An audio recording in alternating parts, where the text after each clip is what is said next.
There is some problem with the laptop. Hmm. Okay. Okay, we'll begin with our prayers. Om Jnanatimirandasya Jnananjana Shalakaya Chakshurunmilitam Yena Tasmai Shri Gurave Namaha. Shri Chaitanya Manobhishtam Sthapitam Yena Bhutale Swayam Rupa Kadamahyam Didati Swapadantikam Vandeham Shri Guru Shri Yuta Padakamalam Shri Gurun Vaishnavanscha Shri Rupam Sagrajatam Sagana Raghunathanvitam Tam Sajivam साद्वैतं सावधूतं परिजना सहितं कृष्णचैतन्यदेवं श्रीराधाकृष्णपादान् सहगणा ललिता श्रीविशाखान्वितांश्च हे कृष्णा करुणा सिन्धु दीनबन्धु जगत्पते गोपेशा गोपिकान्त राधाकान्त नमोऽस्तुते सप्तकाञ्चन गौराङ्गी राधे वृन्दावनेश्वरी वृषभानुसुते देवी प्रणमामि हरिप्रिये वाञ्छाकल्पतरुभ्यश्च कृपा सिन्धुभ्य एव च पतितानां पावनेभ्यो वैष्णवेभ्यो नमो नमः। नमो विष्णुपादाय कृष्णपृष्ठाय भूतले श्रीमते भक्तिवेदान्त स्वामी नितिनामिने नमस्ते सरस्वती देवे गौरवाणि जय श्री कृष्ण चैतन्य प्रभु नित्यानंद श्री अद्वैत गदाधर श्रीवासादि गौर भक्तवृंद हरे Krishna Krishna Krishna Hare Hare Hare Ram Ram Ram Hare Hare Hare Krishna. So welcome everyone. We are continuing our discussions from Srimad Bhagvatam. We are on Canto 5, first chapter, and we completed verse number 32. So in the last class, we heard Parishit Maharaj when he heard in the last canto, last chapter, that Priyavrat, he, after describing the dynasty of Swayambhu Manu, and that he described about the three daughters, Maitreya Muni described about the three daughters of Swayambhu Manu, he described about Uttanpad, and then he's starting the description of Priyavrat's dynasty. And then he said that Priyavrat, renounced, he was a renunciant, and he was staying in the ashram of Narad Muni. Then he became Grihastha because of request of Swayambhu Manu. And even after becoming Grihastha, he was detached from this world. So this created doubt in the minds of in the heart of Parikshit. How is it that first of all he was renunciant, then he got married, and even after getting married, he remained free from material attachments. So Parikshit Maharaj, he describes, it is not so astonishing for a devotee to be detached. Because if somebody is not a devotee, even if he goes to the forest, he doesn't go alone, he goes with six wives. Uh, Shat Sapatna. How does it start? He goes with six wives, he doesn't go alone. Bhayam pravattasya vaneshu api syad yatasya aste sahas shat sapatna. But if somebody is Jitendriya, Atmarati, Buddha, if he has these three qualities, then a household will not do any harm to that person. And then he starts the story. How Priyavrat, he was staying in the ashram of Narad Muni, Swayambhu Manu. He understood that there is no one to rule because Daksha had gone to forest to do tapasya. Therefore, Swayambhu Manu came and he gave many instructions to Priyavrat. And then basically he said, we are all following the orders of the Lord. It is the will of the Lord that you again enter family life. No one can defy, no one can deny, no one can overrule the order of the Lord. And then after this, Priyavrat, he agreed, he married, and he begot 10 sons, and he gave them the rulership of all these seven islands. He begot seven sons, right? Just a minute.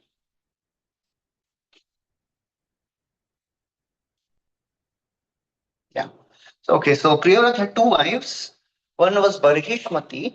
She was the daughter of Vishwakarma, and other wife. Her name is not mentioned.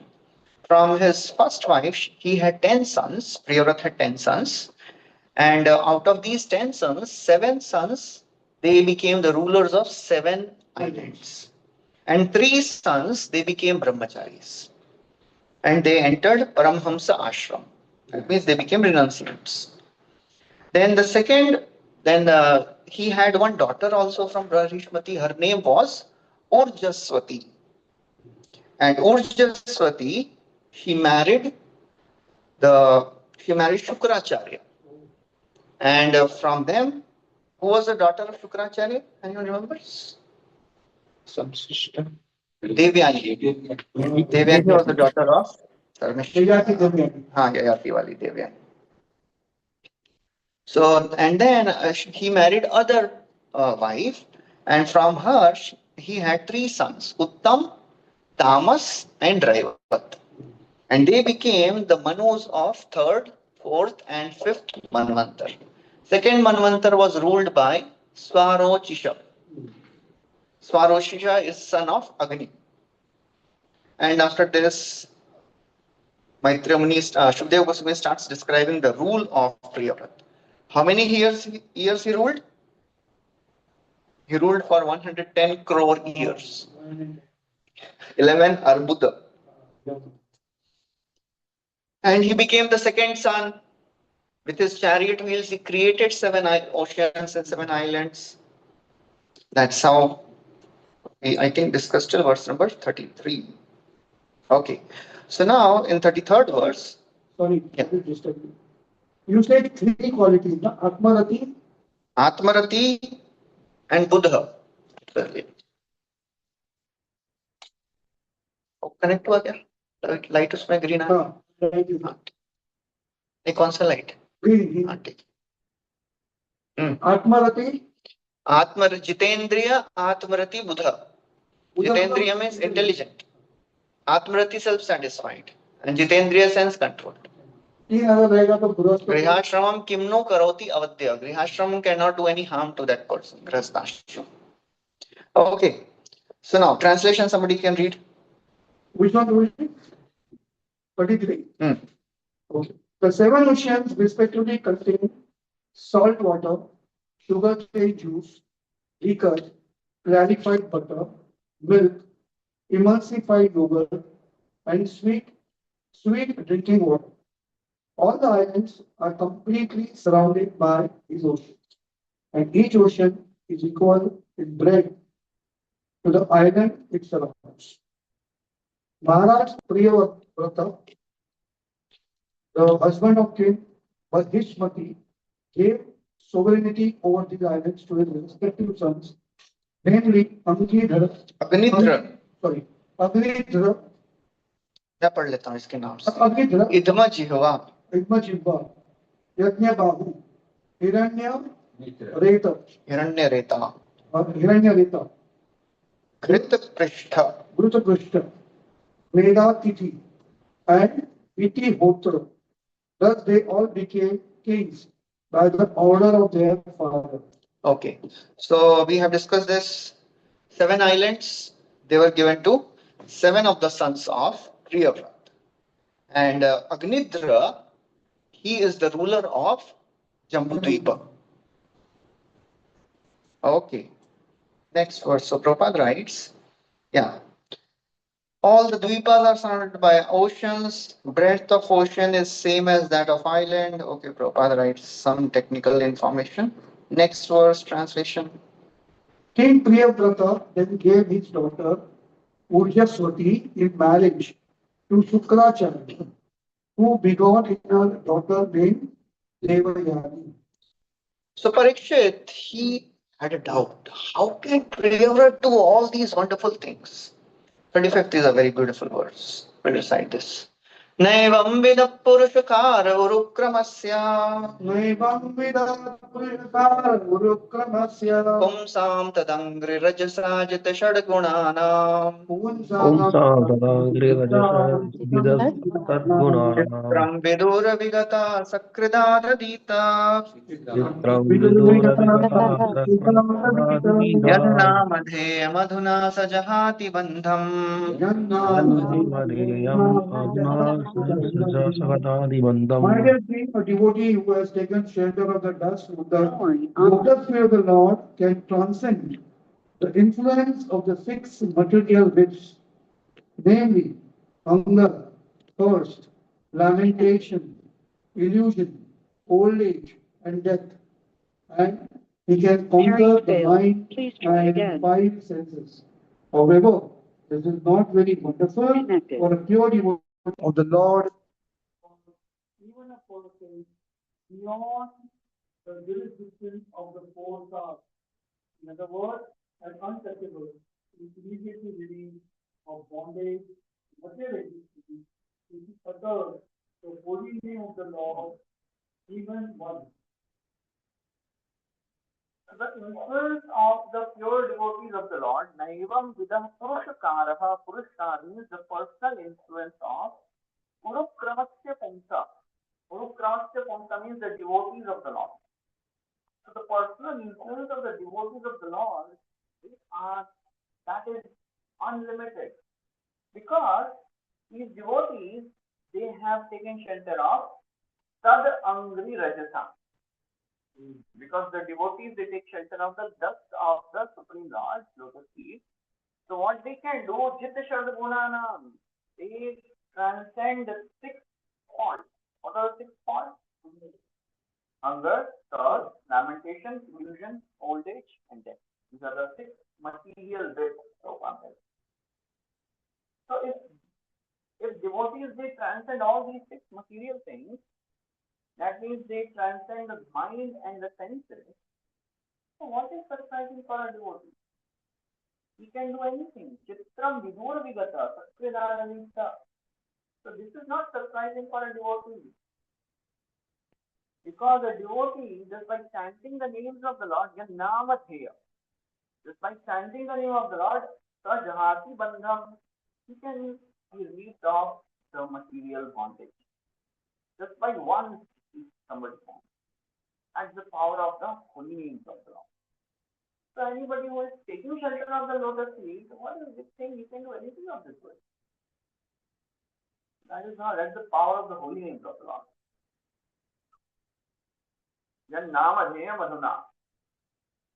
In other places it is described, Yannamatheyam Riyamana Maturan Patan Salanma Vivachogran Puman Vimukta Karma Ardaluttamam Gatim Prapno Yakshanti Natam Kalaujana. Yannamatheyam Mriyamanam, even if somebody is at the deathbed, Mriyamanam, Asura, very anxious. Patanskalan, he is falling unconscious. Vivasha, no control. That stage also he chants.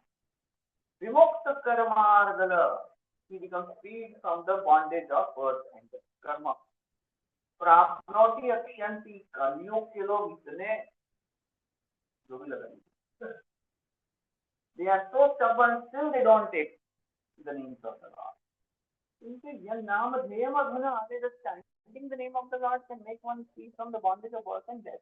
So what to speak about these things? It is insignificant.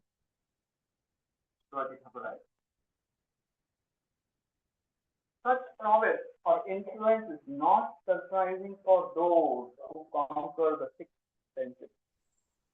Hard to conquer by the dust of the lotus feet of the Lord. So, if somebody can conquer the 6 urges, if somebody can conquer material existence, so what is this starting thing? He created ocean, he created island. That is insignificant. Even before Prabhu, online is quite low, Prabhu. Volume. At the moment,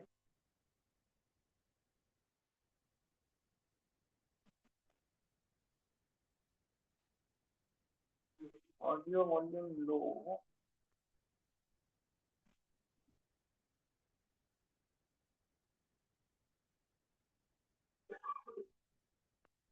Earlier it was okay. Earlier it was okay. Suddenly, I think you made some changes, so then it has become low. Oh, okay. 8 minutes. Just a minute. I connected the speaker. I think the speaker from my pocket. Just a minute.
हरे कृष्णा, अभी ठीक है?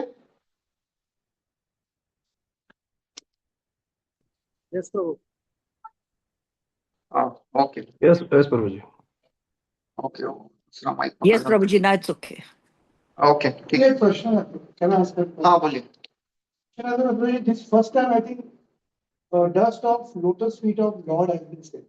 So far we always you used to listen dust of lotus feet of devotees. It is same. Whenever it is said that serve the dust of the lotus feet, that means serve the devotee, serve the Lord, and serve the devotees of the Lord. Because dust means you will always find devotees at the lotus feet of the Lord. They are at the lotus feet of the Lord. So whether it is said serve the dust of the devotees lotus feet, that means serve devotees of the devotee, das dasanudas. And same thing for the Lord also. So the principle is same. You have to serve. ऐसा खाली sir पे रखना वो वाला dust नहीं है वो. That means to serve the devotee or serve the Lord, serve the devotees of the devotees. That is mentioned. Okay. So even outcast at the moment uttering the name of the Lord gives up bondage. So that is this. Vidur Vigata. Vidur Vigata means even the Chandal can get delivered. Not to speak of a sanctified devotee, Prabhupada writes.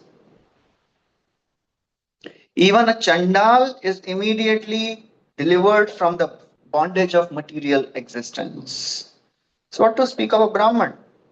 Brahman, he naturally gets delivered.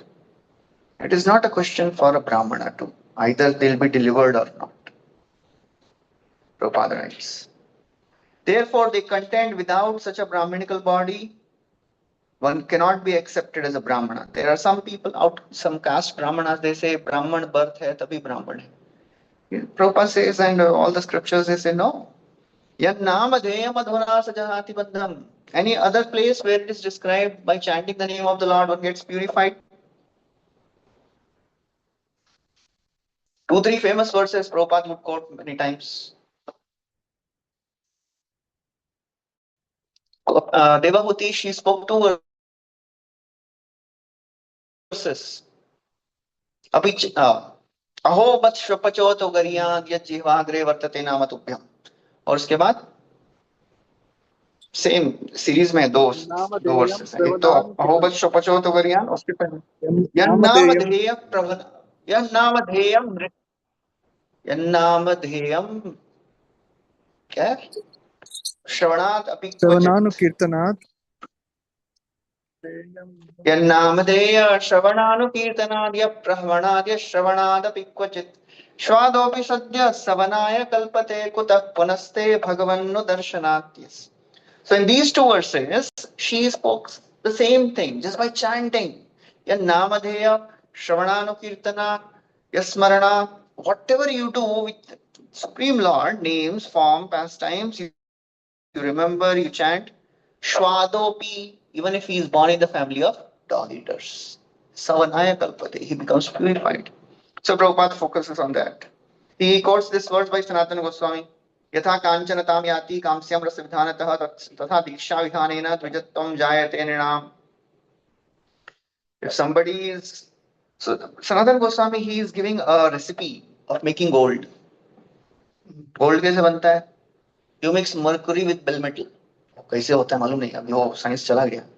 Similarly, alchemy, हाँ alchemy बोलते हैं. कुछ तो उसका process होगा पहले. You have this Chakravarti Thakur's commentary. You can share it. Okay, so Prabhupada basically focuses on this yan namadheyam adhuna sa jahati bandham. Okay. Next verse. Okay, next verse translation, somebody can read. While enjoying his material opulences with full strength and influence, Maharaj Priya once I began to consider that although he had fully surrendered to the same Narayana, he was actually on the path of Krishna consciousness. He had somehow became thus his mind now became restless and began to speak in its greater frequency. So from 36 to 41st verse, Priyavrat's repentance and his renunciation is described. How he is now repenting that I wasted my time enjoying. And then he started remembering, oh, I was living in the ashram of Narad Muni. I was a renounced person. Just see what has happened. I became entangled in materialistic activities. Prabhupada writes. He quotes this very beautiful verse from first canto. Narad Muni speaks this verse. We can recite this together. त्यक्त्वा स्वधर्णं चरणाम्बुजं हरेर्भजन् न पक्वो अथ पतेत तो यदि यत्र क्व वा भद्रभूतमुष्य किं को वाक्थ आप्तो भजतां स्वधर्मतः. If somebody gives up his occupational duty and he renders service to Krishna, but he is apakwa, he is immature. Patet, he falls down. Yatra kvava abhadram, what is inauspicious in that? But if somebody is following his occupational duty perfectly and not serving Krishna, what is auspicious in that? So that's how, even if somebody falls down, there is no loss.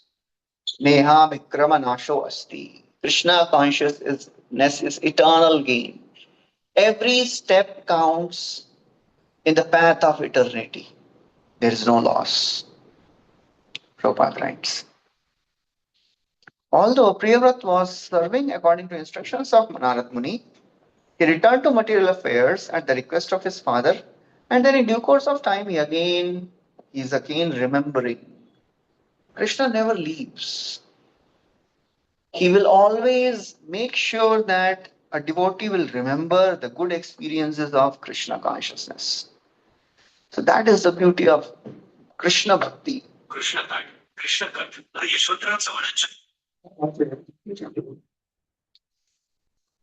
So Prabhupada writes, Shuchinam Srimatam Gehe Yoga Bhrashto Vijayate. One who falls down from the process of Bhakti Yoga is again offered the opulence of demigods. Okay. Devarshi Charananushayan indicates that Maharaj Priyavrat, having surrendered to the great sage Devarshi, was strictly following all the devotional process and regulative principles under his direction. In regard to strictly following the regulative principles, Chakravarti Thakur says, Dandavat pranamam stan anupatitaha. By immediately offering obeisances unto spiritual master and by strictly following his directions, the student becomes advanced. ये आपका केवल Chakravarti Thakur commentary. You don't have both in one place? मैंने एक बार डाला था ना. हाँ अभी है मेरे पास भी. ऊपर नीचे आता है, ऊपर नीचे. हाँ. Then you have to log into Zoom and share. नहीं ठीक है कोई बात नहीं, अभी रहने दीजिए. I can also share for you. मैं आपको भेज. हाँ तो हाँ शेयर कर दीजिए आप. Because I have my laptop थोड़ा सा बैटरी का इशू है, इसके लिए I am using my mobile. I forgot to bring my charger. You can share that. I'll just make you co-host. You can share. और जिसमें दोनों है वो है ना आपके पास? सचिप्राण प्रभु. यस प्रभु जी, आपने जो शेयर किया है वही करना है ना? वही है ना? हाँ ठीक है. I'll just make you co-host. Just a minute. Okay, so 37th verse. Yeah, translation please. The king thus began criticizing himself. Alas, how condemned I have become because of my sense gratification. I have now fallen into the material enjoyment, which is exactly like a covered well. I have had enough. I am not going to enjoy anymore. Just see how I have become like a dancing monkey in the hands of my wife. Because of this, I am condemned. So devotee, he repents. He always remembers what I was doing and what I am doing now. So in Bhagavatam, we see many examples of great souls who apparently became entangled in family life. But we should never think they became fallen. We are seeing just a little span of their life. In the second canto, we heard Brahmaji, he tells to Narad Muni, there are many great people who know about the Lord. And in that list, you will find Yayati also, Pururava also, and और दो तीन अच्छे अच्छे नाम आते हैं उसमें, सब ग्रोथ साइड जिन्होंने बहुत इंद्र तृप्ति किया है, हम लोग देखते हैं जो. एंड वी मे थिंक ये तो क्या क्या सुना मैंने इनके बारे में भागवतम में. But these people they have realised Krishna. we have just heard about a little bit of their life. शौबारी का भी नाम आता है लिस्ट में. हमने तो क्या सुना है शौबारी का story. So that's how we should never judge a person based on some small instance in his life. Because Krishna always acts. Krishna keeps acting. Na vaijano jatu kathanchana brajen mukunda sevyanyavadanga samsritim. Smaran mukunda ngriupaguhanam puna vihatum ichen narasagraho jana. Vihatum ichen na. He will not be able to give up. छोड़ नहीं पाएगा. Because he will be haunted by the ghost of good experiences. Chakravarti Thakur writes, Rasagraha. Rasagraha means he will be haunted by the ghost of good experience. So Priyavrata is repenting, oh, I became a dancing doll, Krida Mriga. Prabhupada writes, how condemned is the advancement of material knowledge can be understood from the behavior of Maharaj Parikshit. He performed such wonderful acts. These activities were so great that modern scientists cannot even imagine. But because he was dealing in sense gratification, he personally condemned himself, however big we may be in this world. Nobody can achieve what Priyavrata Maharaj has achieved. Who can become sun? Who can create oceans and islands? Pacific Ocean कौन बना सकता है? We create small building, वो बनाने में लोगों का जीवन निकल जाता है. So he is creating something which is unimaginable, but still he is condemning himself. I wasted my time. Prabhupada writes, when we think about the example of Priyavrata Maharaj, we can just consider how degraded is the modern civilization.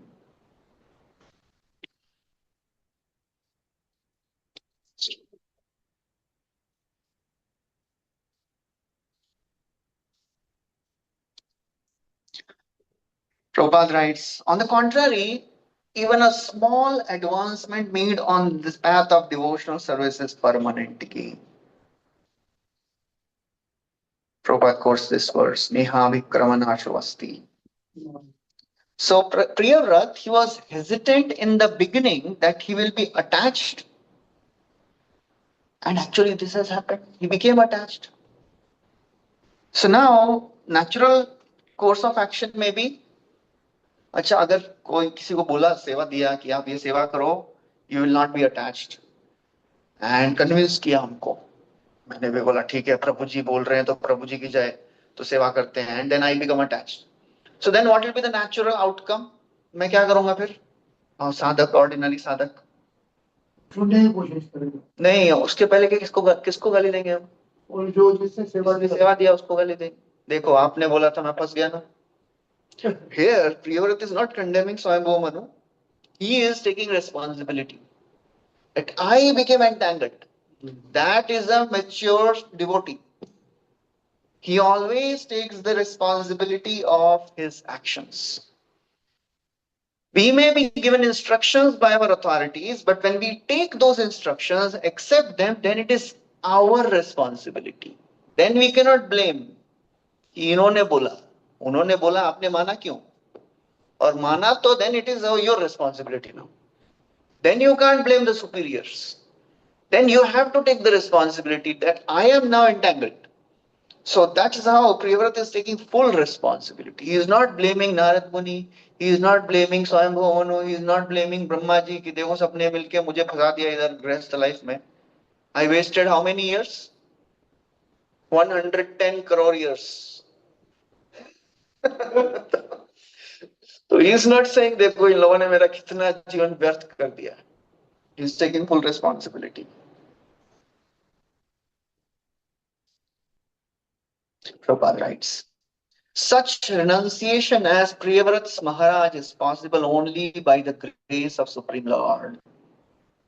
Generally, when people are powerful, or when they have beautiful wife, beautiful home, material popularity, they become more and more entangled.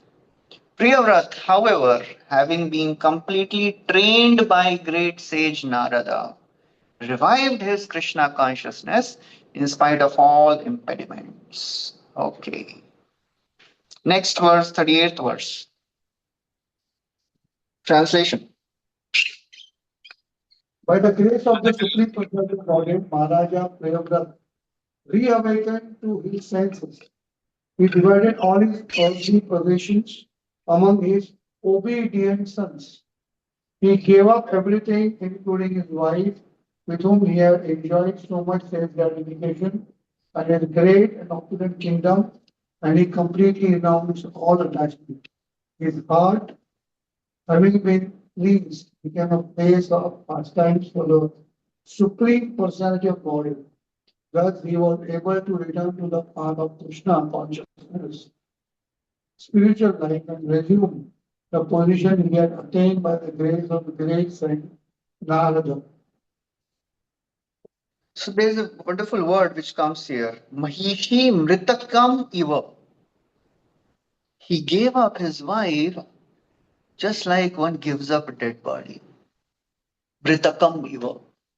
Another place about renunciation of Bharat Maharaj is described. Anyone remembers the example, the analogy given to describe the renunciation of Bharat Maharaj? We have heard this. He gave up as if somebody passes stool and doesn't even look at it. क्या है इसका? जहो युवैव मल्लवत उत्तम श्लोक लालसा. So that's the renunciation. This renunciation is not so ordinary. अब 110 करोड़ सालों के बाद इतना वैराग्य आना, because the more you indulge, the more you get entangled. But interesting thing about the enjoyment given by the Lord, that's the difference between enjoyment given by the Lord and enjoyment given by karma. The karma binds one person. The enjoyment of karma, enjoyment which comes by karmic activities, binds a person. Enjoyment which comes by Krishna's mercy, it doesn't bind a person. So that is the beauty. Prabhupada writes. Second paragraph. Maharaj Priyavrat was able to give up his opulent kingdom, and he also gave up the association of beautiful wife as if she were a dead body. Mahishi mritakam iva. Nobody likes to stay with a dead body for long. So that's how, although she was beautiful, it was not that she became old. She was young only. And Priyavrat was also young. Still, he gave up. Prabhupada writes. We praise a beautiful woman for her body, but that same body, when bereft of spirit soul, is no longer interesting to any lusty man. Priyavrat Maharaj was so strong that by the grace of the Lord, even though his beautiful wife was alive, he could give up the association. Like one who is forced to give up the association of dead wife. Na dhanam na janam na sundari. Then Prabhupada says, for one who desires to advance in spiritual life, attachment to material opulence and attachment to beautiful wife are two great impediments. Such attachments are condemned even more than suicide. Nishkinchanasya bhagavad bhajanonmukasya param param jigimasho bhavasagarasya sandarshanam vishayna matayoshitam ha hanta hanta vishbhakshanatopya sadhu. It is more deadly than staying in the pit full of snakes. Of course, whenever it is described of the association of wife, association of women, the same applies for association of man also. Kapiladev, he has mentioned that to his mother Devamati. We have heard that. Just like woman is Maya for man is Maya for women. Okay. So Priyavrata became completely free from these attachments. He could again peacefully follow the principles instructed by Narada.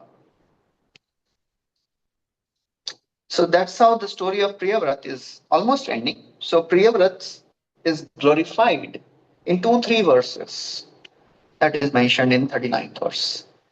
Tasya hava ete shloka. By these verses, Priyavrata is glorified.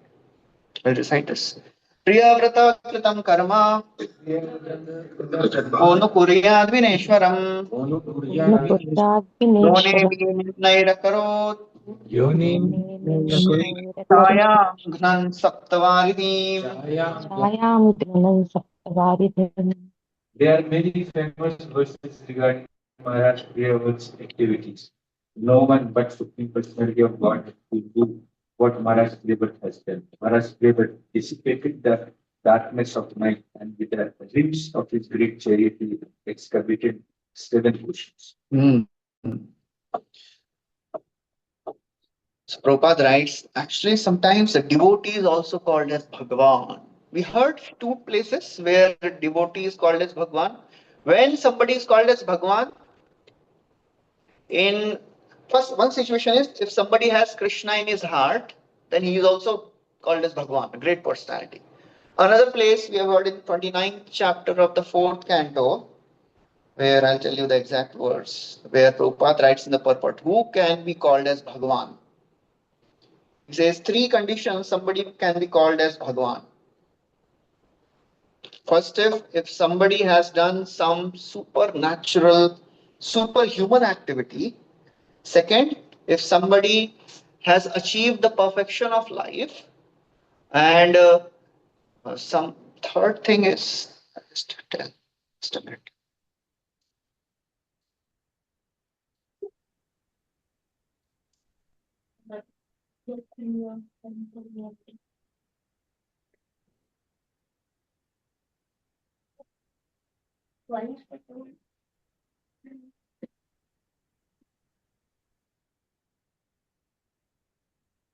Anyways, मिलेगा तो I'll tell you.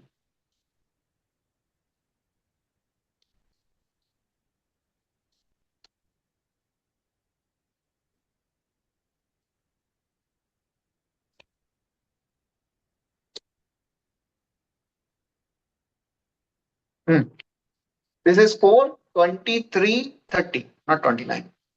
A person can be so addressed if he is a great personality who exhibits extraordinary and uncommon features. That is first. Second, who attains the greatest goal after his disappearance. Third, who knows the difference between knowledge and ignorance. These are the 3 situations in which somebody can be called as Bhagavan. Another place in 4:31:8, there Narad Muni was called as Bhagavan. Why Narad Muni is called as Bhagavan? When a person possesses Bhagavan within his heart, he is also sometimes called as Bhagavan. So Prabhupada writes about that in this purport here. Sri Narada is called Bhagavan. Shiva and Vyas, they were also sometimes called Bhagavan because of their superhuman activities. Okay, next verse. Translation. To stop the parallel among different peoples, Maharaja Priyavrata marked boundaries at rivers and at the edges of mountains and forests so that no one would trespass upon another's property. Next verse. As a Somebody great, online can read? Ready. as a great follower and devotee of the sage Narada, Maharaj Priyavrata considers hellish the opulences he had achieved by the dint of fruitive activities and the mystic power, whether in the lower or heavenly planetary systems or in a human society. So that's how Priyavrata, he considered all the material opulence like hellish. All the karma, all the yoga, it is hellish. because he was a great follower of Narad Muni. Prabhupada writes, Param drishtva nivartate. If one gets a higher taste, everything else becomes insignificant. Krishna pada padma gandha jai jana paye brahma lok adi sukha tare nahi bhai. That is described about Raghunath Das Goswami. Prabhupada writes, last line of this purport. Priyavrat Maharaj had already tasted spiritual bliss, and therefore he had no interest in any of the material achievements available in the lower, higher, or middle planetary systems. That is the first chapter. First chapter ends here. Second chapter. Second chapter is now the description of the dynasty of Priyavrat Maharaj. So Priyavrat, he renounced the world. He made Agnidra the king of Jambudvipa, and he made other sons the kings of other dvipas. So the first verse describes Agnidra. Translation. Sri Sukadeva Goswami continued, after his father, Maharaj Priyavrata departed to follow the path of spiritual life by undergoing austerities. King Agnidra completely obeyed his order, strictly observing the principles of religion. He gave full protection to the inhabitants of Jambudvipa as if they were his own begotten sons. So Agnidra, he was following all the instructions of his father very nicely, and he gave full protection to all the residents of Jambudvipa. So the word used here is dharmavakshemanaha, dharma avikshamanaha. He ruled strictly according to the religious principles.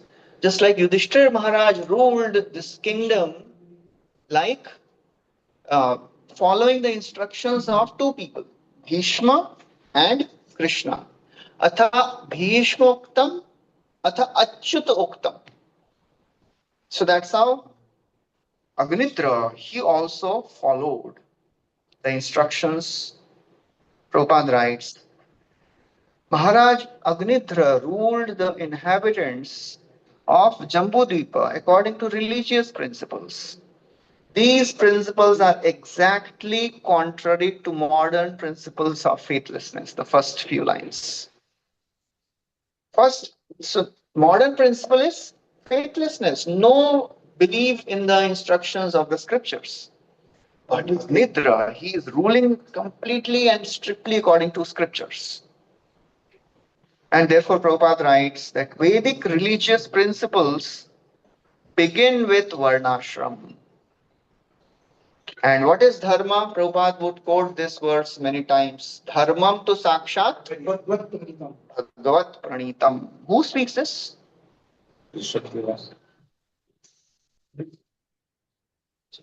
ये यमदूत बोलते हैं अजामिल या विष्णु दूतों को. What is dharma? तो बोलते हैं धर्मम तो साक्षात भगवत प्रणीतम. यमदूत बोलते हैं कि यमराज बोलते हैं यमदूतों को? यमदूतों को ना. हाँ, correct. So Yamdut also speaks something to Vishnu Dutas about dharma. Somebody can find out. तो बोलते हैं वो. They also speak. कि हमको मालूम है धर्म क्या है. यथा उपदेश का क्या है? तो अच्छा बोलते हैं वो. What is dharma? So if somebody finds Strictly observing. Aveksha means following the instructions. That means observing the religious principles. Okay, Prabhupada writes, the Vedic religious principles begin with Varnashram Dharma. These are religious principles. And it is duty of the head of the state to see that his followers strictly follow them. He should not merely act officially. Interestingly, in Prithu Maharaj's story, we heard when Prithu Maharaj instructs his citizens, he very beautifully, humbly tells that Oh, all the citizens, I am so very grateful. I have a request.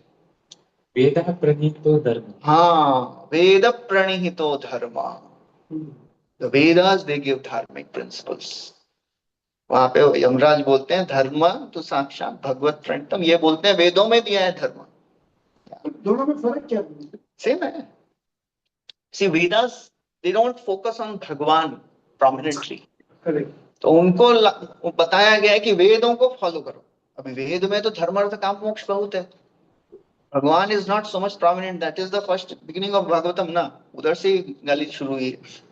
Narad मुनि ने इसलिए उनको इतना डांटा है कि आपने क्या किया है, जुगुप्सितम, एकदम थर्ड क्लास काम किया। हमारा ओपन बुक असाइनमेंट आप लोग लिखते हैं तो लगता है कितना बड़ा अचीवमेंट हो गया भाई, ओपन बुक असाइनमेंट लिख दिया हमने।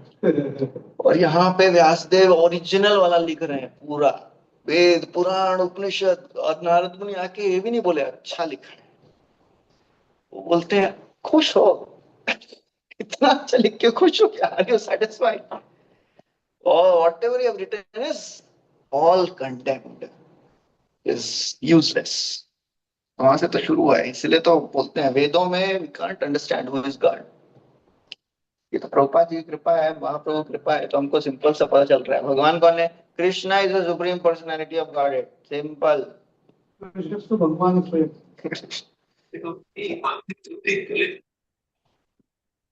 तो खांसी भी डाल, हाँ भाई, इग्नोर मारने में तो बड़ी उस्ताद है। हरे कृष्णा, हु इज स्पीकिंग, थोड़ा म्यूट करिए। सवेरे एक आदमी की तरह was asking me what is the difference between smart and Vaishnav. वैष्णव विधि और स्मार्ट विधि में क्या फर्क है? स्मार्ट और वैष्णव में क्या फर्क है? क्या बताया? मैंने उनको बताया कि स्मार्ट जो है वो शिव को स्मार्ट होते हैं, वो स्मार्ट नहीं होते हैं। स्मार्ट ओवर स्मार्ट होते हैं। मैं स्मार्ट था। Yeah, most of the times those who are just following the rules of the law, they follow the letter of the law, they don't understand the mood of the law, spirit of the law. That is smarta mentality. Just follow the letter of the law, but they don't understand the principles of pure devotion. They follow the scriptural Vedic rules and regulations. Smart.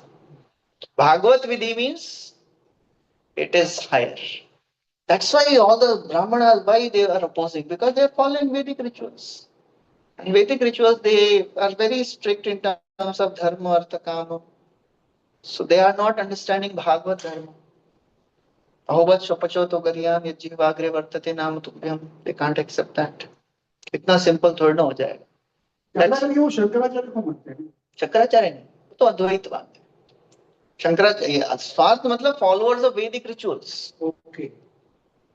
Just like याज्ञिक ब्राह्मणस, कृष्ण आके बोल रहे हैं, कृष्ण के friends आके बोल रहे हैं कृष्ण को देना है, थोड़ा उनको भूख लगी है, ये बोल रहे हैं हम यज्ञ किए बिना नहीं देंगे।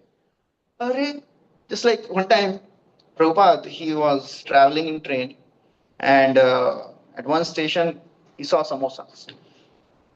So Prabhupada told, can you get samosa? तो डिवोटी समोसा लेके आया और प्रभुपाद के फोटो को ऑफर कर रहे हैं। तो प्रभुपाद बोले क्या कर रहे हो? Prabhupada I am offering. बोले आप, मैं सामने बैठा हूँ, मेरे फोटो को क्यों ऑफर कर रहा है? That is called smart. So that is the higher principle he is not understanding कि भाई इसके भी ऊपर कुछ होता है। So that is missing. Okay, next verse. So basically, Prabhupada in the purport, he describes how the Vedic kings were.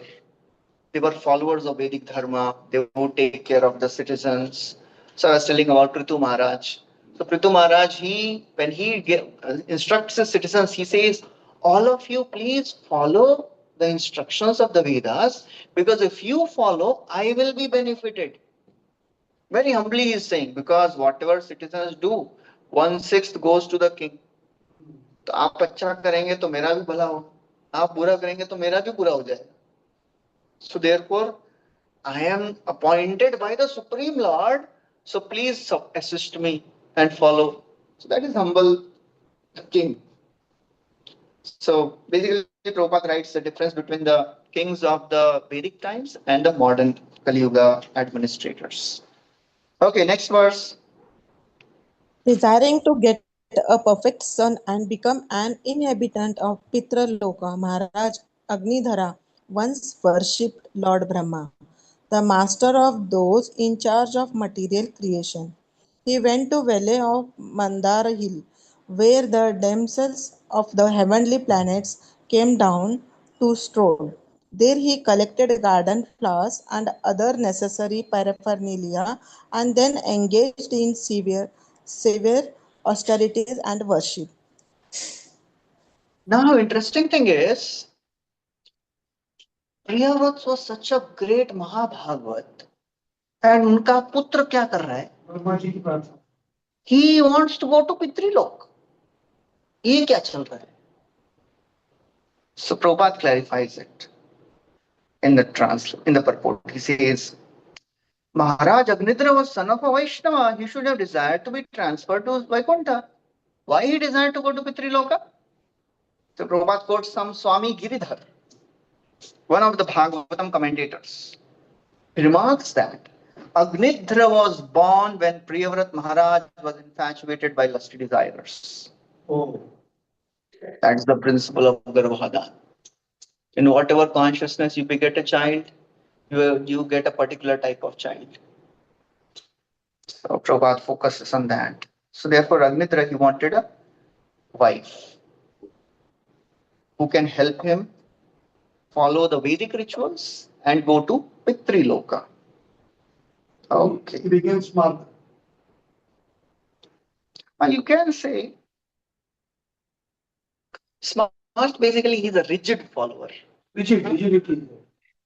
So it is very important to understand that although Priyavrat was such a great devotee, his son, he was not a great devotee.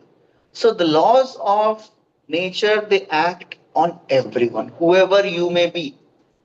It is not that Priyavrat ka beta to pure devotee banna hi chahiye. No, there is no guarantee. It depends on the mood. It's not legacy. It is not legacy. वो क्या बोलते हैं आजकल? English में क्या word है? मतलब हमारे मेरे ही ये रहेंगे, क्या बोलते हैं उसको? नहीं क्या बोलते हैं? Heredity. नहीं, सब नेगेटिव टर्म इज यूज्ड ना, कि पॉलिटिक्स में मैं हूं तो मेरा बेटा है वही करेगा. क्या बोलते हैं उसको? Nepotism. Nepotism. So it is not all that. The laws of nature will act, whatever you may be. Okay. So because he desired a wife who will help him go to Pitriloka, and that's why he was worshipping Brahmaji. Okay, next verse. Translation.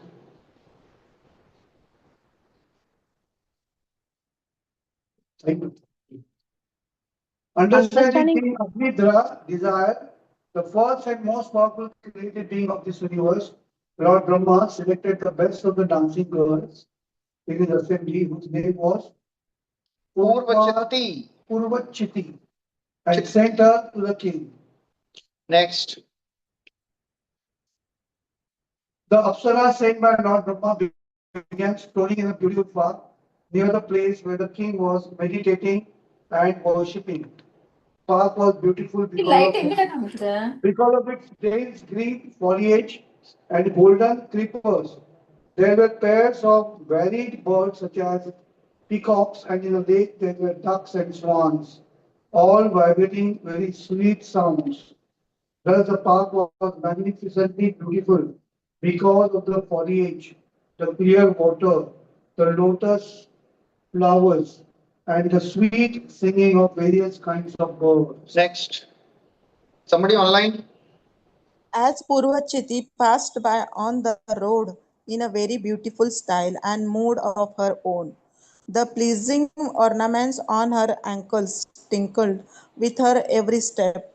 Although Prince Agnidhara was controlling his senses, practicing yoga with half open eyes, He could see her with his lotus-like eyes, and when he heard the sweet twinkling of her bangles, he opened his eyes slightly more and could see that she was just nearby.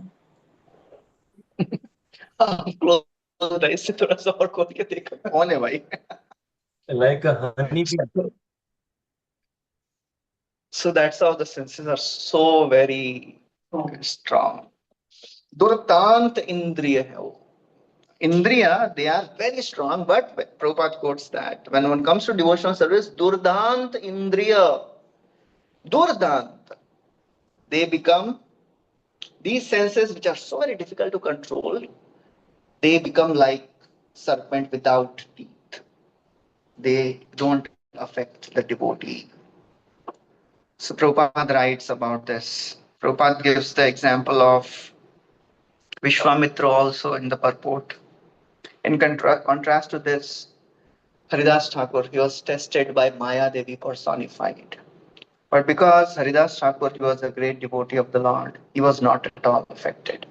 Krishna Namavishtamana Sada Haridas Saranye Rodita Hoila Sri Bhava Prakash.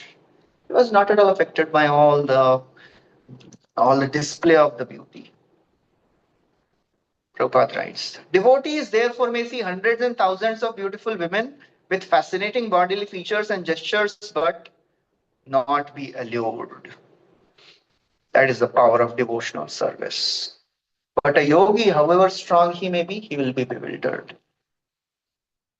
Next verse. So yogi is basically trying to control himself, right? Yeah. That's right. He is depending on his own strength. A devotee, etad ishanamishasya prakritistopi tadgunai na yujyate sadatmasthai yatha buddhi tadashraya. The Lord is unaffected by the modes of nature, and a pure devotee also is not affected similarly. So that's the power of pure devotion. That's the power of pure devotional service. One becomes free from the modes. Okay. Now, after seeing her, he becomes completely bewildered by her beauty, and he appeared to be really stunned by her beauty. And therefore, next 5 verses, he speaks so wonderfully, just glorifying the beauty of Purvachitti, as if he was a person completely overcome by the beauty of Purvachitti. Okay. Hare Krishna, Prabhuji. So, yeah. One doubt is here the Lord is arranging Purvachitti for Agnidhara and Lord nahi hai, Brahma hai, Brahma. Oh.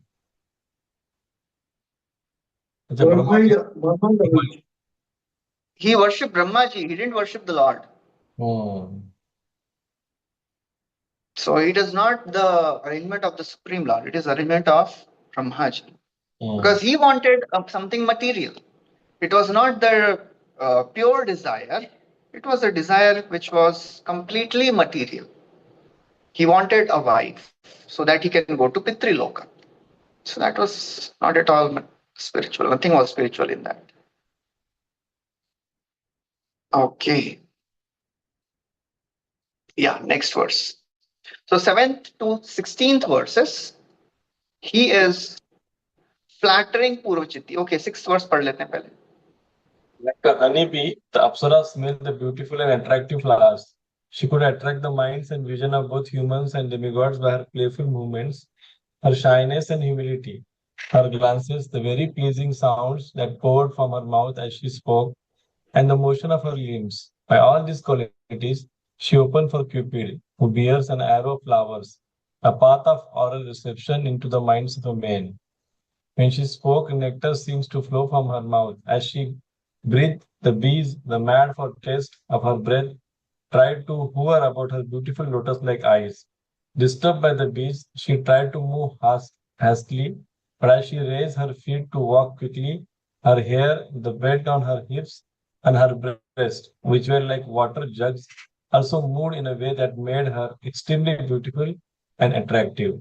Indeed, she seems to be making a path for the entrance of Cupid, who is most powerful. Therefore, the prince, completely subdued by seeing her, spoke to her as follows.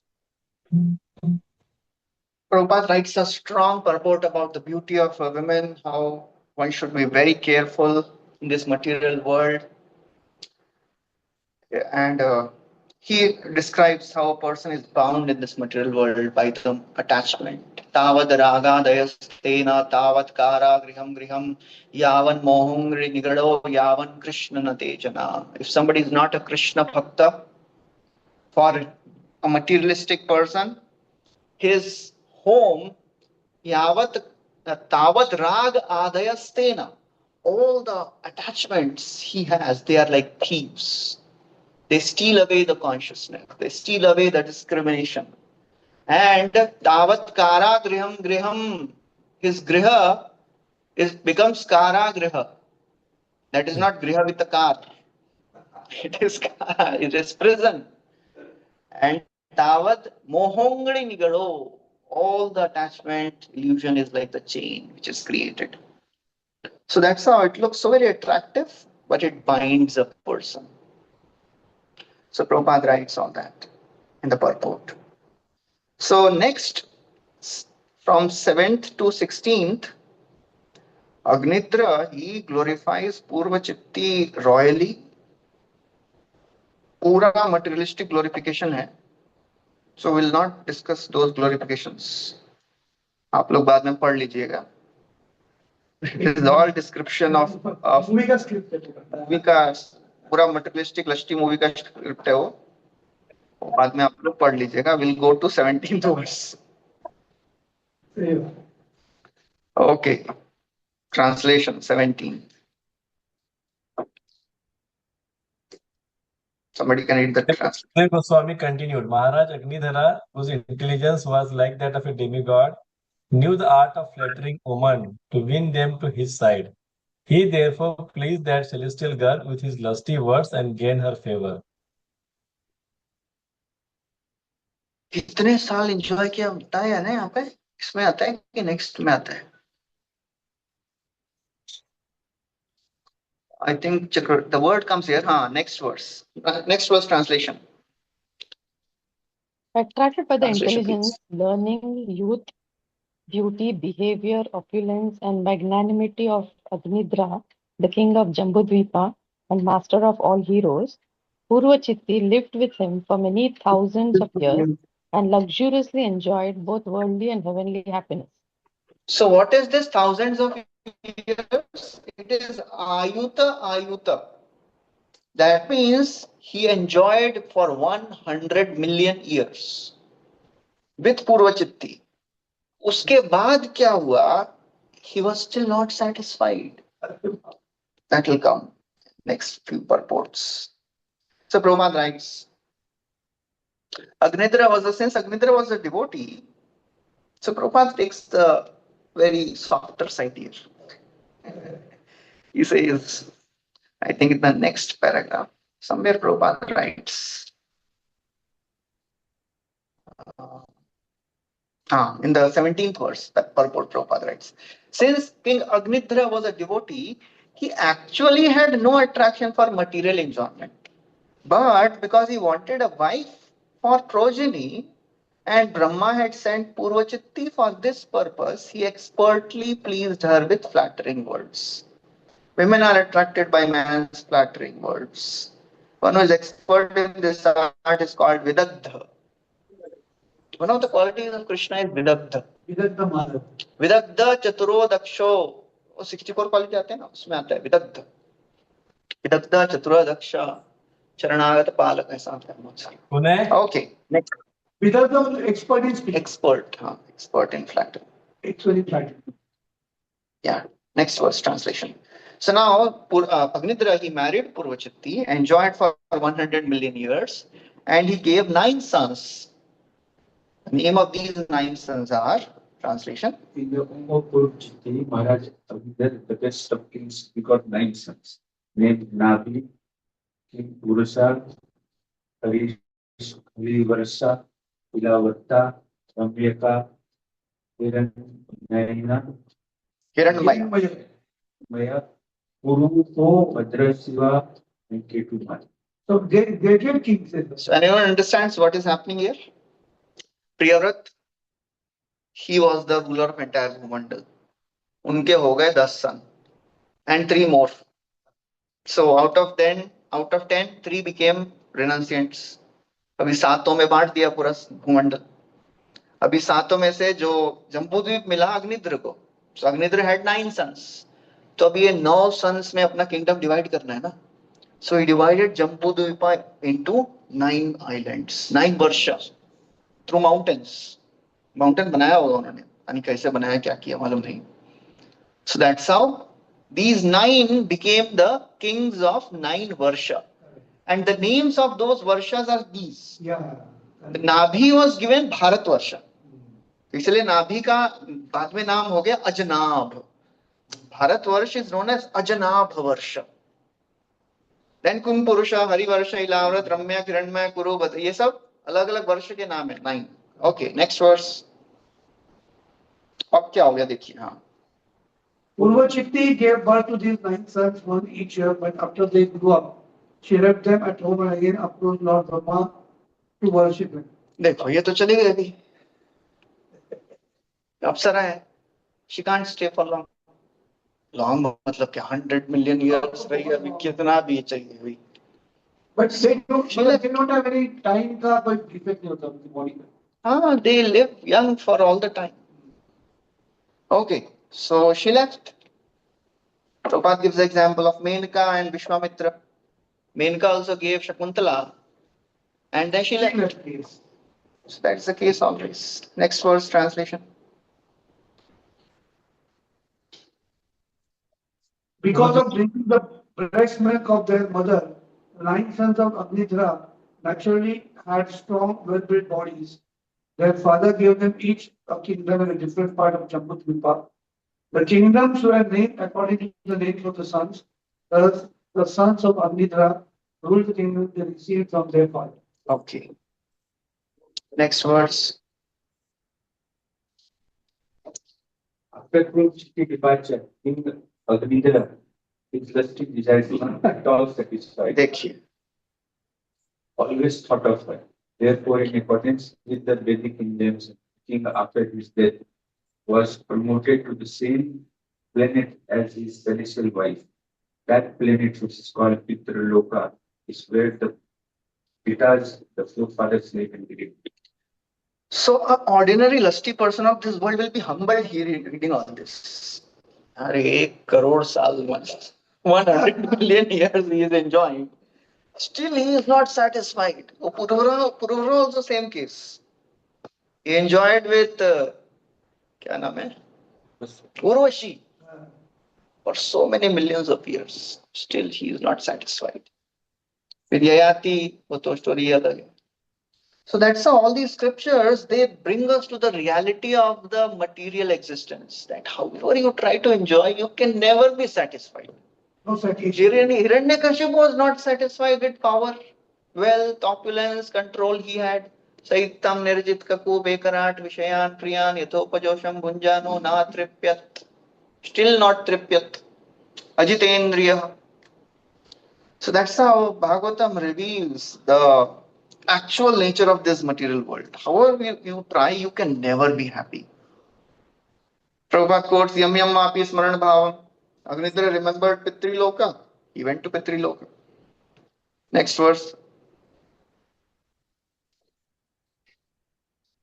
After the departure of their father, the 9 brothers married the 9 daughters of Meru named Meru Devi, Pratirupa, Ugradamastri, Lata, Ramya, Saima, Nari, Shyama. Bhadra, Shama, Nari, Bhadra, and Devaviti. Okay. Next chapter. Rishabdev's appearance in the womb of Meru Devi, the wife of King Nabhi. So Nabhi married Meru Devi and his story starts. Translation. Sukadeva Goswami continued to speak. Maharaja Nabhi, the son of Agnidhara, or am I wrong? नहीं सही है सही. Wished to have sons. and therefore he attentively began to offer prayers and worship the Supreme Personality of Godhead, Lord Vishnu, the master and enjoyer of all sacrifices. Maharaja Nabi's wife, Meru Devi, who had not given birth to any children at that time, also worshipped Lord Vishnu along with her husband. Next verse. In the performance of sacrifice, there are seven transcendental means to obtain the mercy of Supreme Personality of God.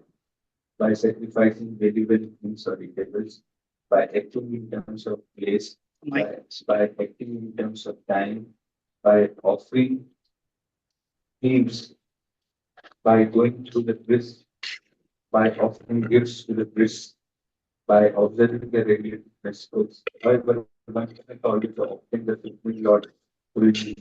Therefore, nonetheless, the Lord is affectionate to his devotees. Therefore, Maharaj Nabi was a devotee, worshipped and offered prayers to the Lord with great faith and devotion, and with a pure, uncontaminated mind, superficially performing some yajna in the line of Pravarti, the kind Supreme Personality of Godhead, due to his affection for his devotees, appeared before King Nabi in his unconquerable and captivating form with four hands.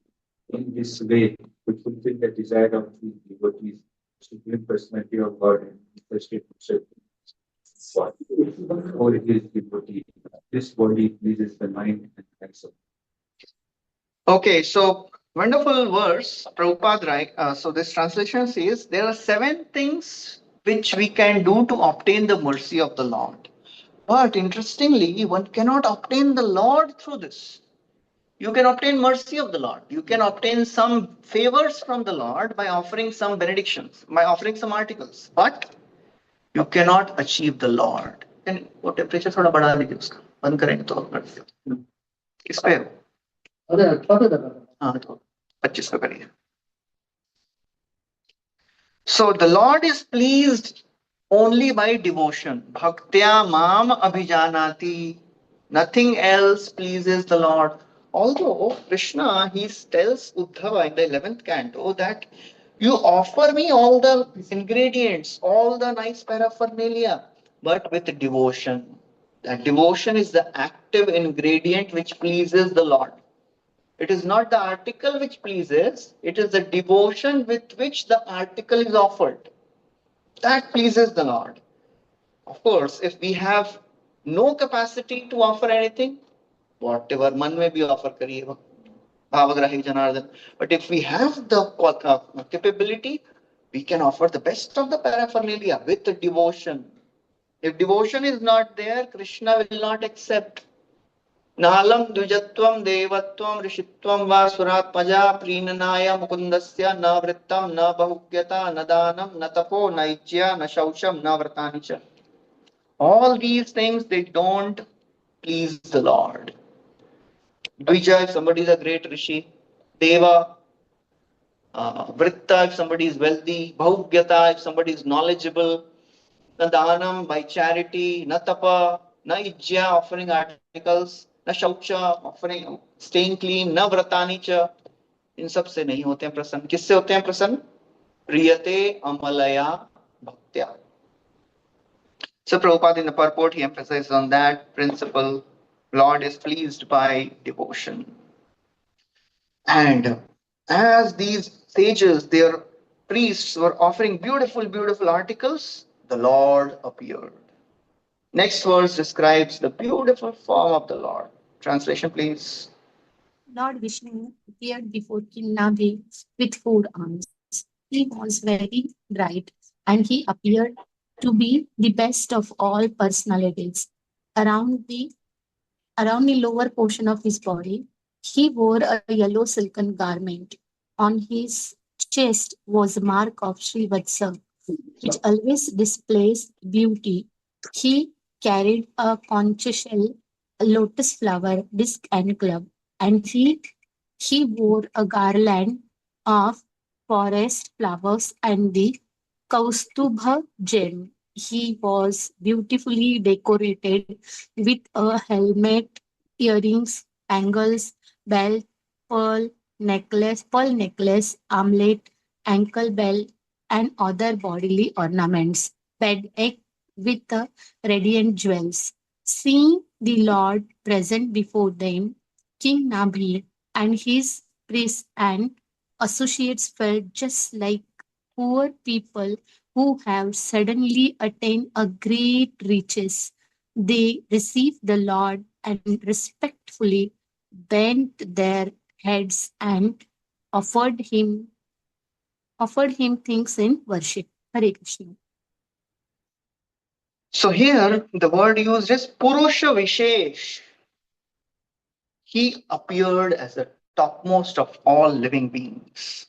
So such beautiful description of the Lord comes in many, many places in Bhagavatam. And all these descriptions are meant to make us attracted to the Lord. The more we listen, the more we read about the beauty, the more we will be attracted. The more we hear about the pastimes, the more we hear about the qualities, we get attracted. Shrutava gunan bhuvana sundara shinvatam te. Who is saying this? Anyone knows? Famous prayer है. रुक्मिणी का love letter है. श्रुतमा गुणान् भुवन सुंदर षण्वतां ते निर्विश्य कर्ण विवरै हरतो अंगतापम. Shrutva, I have heard about your glories, of my Lord. भुवन सुंदर, oh most beautiful personality. देखा नहीं अभी तक, सुना है. कैसे सुना है? स उपश्रुत्य मुकुंदस्य, she overheard. रूप वीर्य गुण श्रिय, क्या सुना है? रूप, वीर्य, strength, गुण, qualities, Shri, beauty. Grihagatam Giyamanai, all the sages would come, Narad Muni would come, they would sing the glory, beauty, strength, and quality. And Rukmini decided, Vivaha karungi to inse hi, tam mene sadrishim pati. So all these descriptions are to make us attracted towards the Lord. The beauty of the Lord is unparalleled. When Krishna enters Mathura for the first time, all the Mathura ladies, they are amazed. They are glorifying the fortune of gopis. क्या fortune है, भाग्य है गोपियों का. हर रोज दर्शन हो रहा है इसका, इनका रूप. गोप्य तपक्यमचरम यदमुष्य रूपम लावण्य सारम समोर्धम अनन्य सिद्धम. लावण्य सारम, it is essence of loveliness. Lavanya saram asama urdhvam, there is nothing greater than the beauty of Krishna. So all these beauties, all these descriptions, they are there so that we can get attracted. Prabhupada writes, Mattaha parataram nanyat kinchidasti. There is no truth superior to me. No one is more attractive or more authoritative than Krishna. That is one of the differences between God and ordinary human beings. According to this description of Lord Vishnu, the Lord can be distinguished from ordinary human beings. And after achieving the Lord, nothing else remains to be achieved. Yam labdva chaparam labham manyate nadikam tatah param drishtva nivartate. Okay. Now the sages, they start offering beautiful prayers. Translation, lambe prayers. 4 to 15. All these are beautiful prayers offered by the priests. Yes. Let's begin to offer praise to the Lord, saying, O most worshipful one, we are simply your servants. Although you are free yourself, please, out of your causeless mercy, accept the little service from us, your eternal servants. We are not actually aware of your transcendental form, but we can simply offer our respectful obeisances again and again, as instructed by the Vedic literatures and authorized acharyas. Materialistic living entities are very much attracted to their modes of material nature, and therefore they are never perfect. But you are above the jurisdiction of all material conceptions. Your name, form, and qualities are all transcendent beyond the conception of experiment. Indeed, who can convince of you? Conceive of. Who can conceive of you? In the material world, we can perceive only material needs and qualities. We have no other power than to offer our respective obeisances and prayers on you, the transcendental person, the temple of your system, right? We wipe out the sins of all. That is the most auspicious activity for us. Sins of all men. That is the most auspicious activity for us. And we can just partially understand your supernatural quality. Okay, so in this, basically they say three things. First, they say, we are your servants, O my Lord, and you are most worshipable. That is first thing. Second, they say you are transcendental. And third, chanting your glories wipes out all the sins. Vishwanath Chakravarti Thakur writes, the praises continue till verse number 16. Though you are complete, you should accept our offering. So they said that you are complete, oh my Lord, you are Atmaram. But please accept our offerings. Although you don't need them, but still accept it. Because we are following Bhakti Yoga.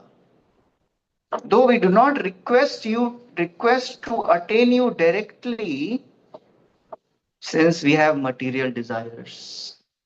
They knew that why are they doing this yajna? They wanted a son for Nabhi. That is material desire. So they are saying, but still we have thoda to bhakti hai na. We have a trace of bhakti. Therefore, out of affection, accept our offering. We are following your path. Thus, we repeatedly offer you respects. The Lord may say, but you are my learned devotees. You know everything. Why do you hesitate to praise me? They reply.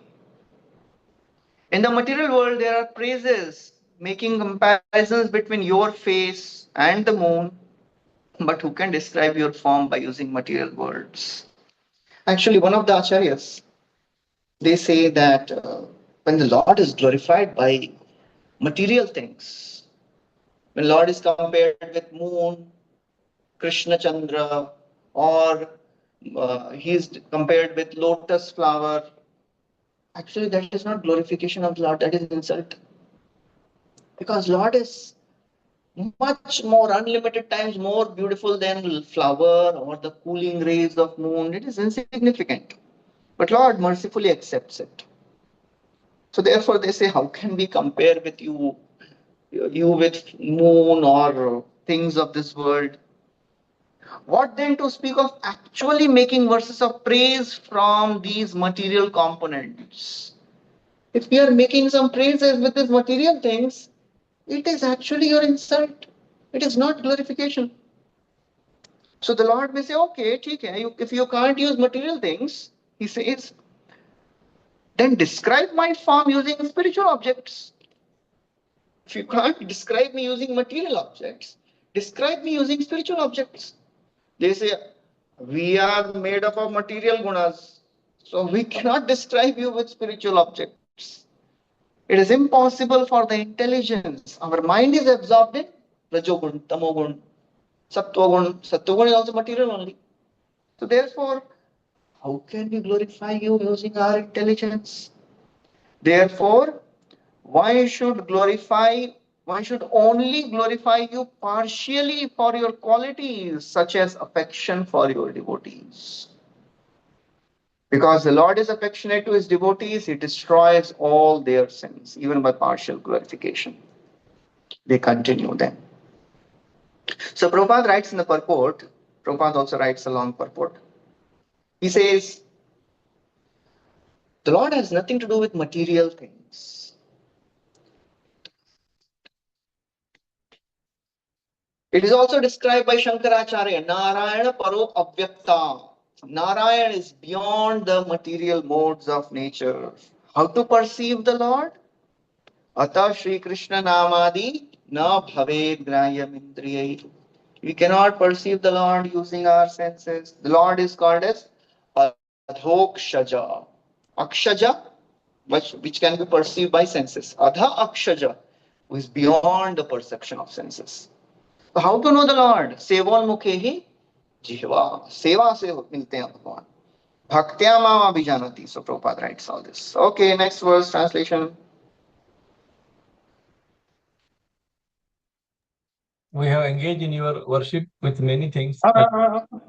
666. O Supreme Lord, your full in every respects. You are certainly very satisfied when your devotees offer you prayers with fluttering voices and ecstasy bring with tulsi leaves, water, twigs bearing new leaves, and newly grown grass. This surely makes you satisfied.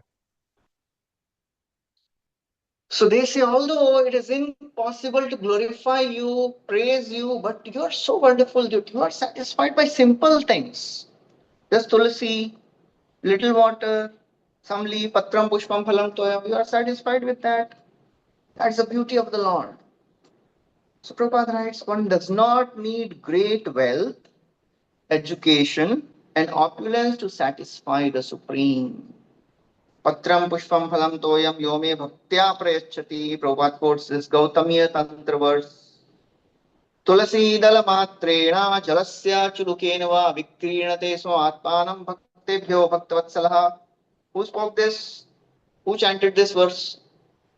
Famous verse है. मालूम है?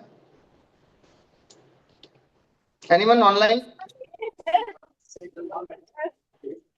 Advaitacharya chanted this verse, serving his shaligram, offering Ganga Jal, and offering Tulasi Dal. Why? Because he read this verse in Gautamiya Tantra. Just by offering Tulasi and some water, the Lord is purchased. Lord sells himself to his devotee. So Advaitacharya read this and he said, I will also do this only. Then Lord will be purchased.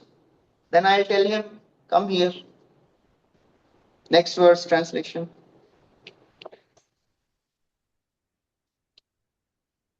We have engaged in your worship with many things and have offered sacrifice unto you, but we think that there is no need for so many arrangements to please your lordships. Next verse also.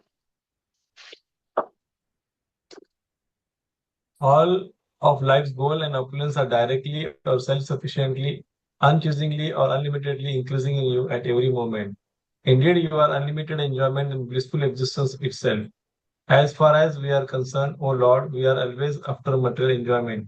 You do not need all these sacrificial arrangements, but they are meant for us so that we may be benedicted for your Lordship. All these sacrifices are performed for our fugitive results, and they are not actually needed by you. So now in these two verses, the priests, they are very regretful and they are saying, we have no devotion of my Lord. Whatever we are doing, it is for our own benefit. You don't need any of this. You are just Atmaram. You are self-satisfied. You don't need all these elaborate arrangements for worshipping. So therefore, how can we satisfy you? We cannot satisfy you by any of these. So Prabhupada writes, the Lord is complete in himself. And he does not need anything from us. However, if we give him little water, a flower, and tulasi, he will accept them. Bhakti is the main way to satisfy the Supreme Personality of Godhead. Okay. And Prabhupada writes, Srila Rupa Goswami says that if one is offered varied foods but has no appetite, offering has no value. In the big sacrificial ceremony, there may be many things accumulated to satisfy the Lord. But if there is no devotion, attachment, or love for the Lord, the arrangement is useless. When Lord Krishna went to Duryodhana, Duryodhana had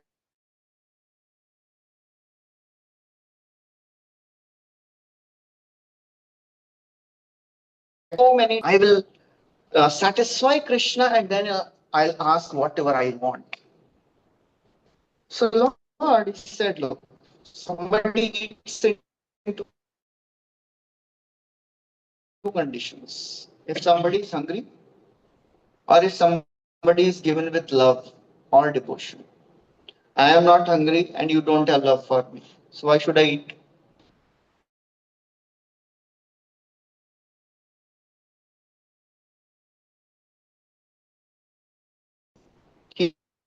even for our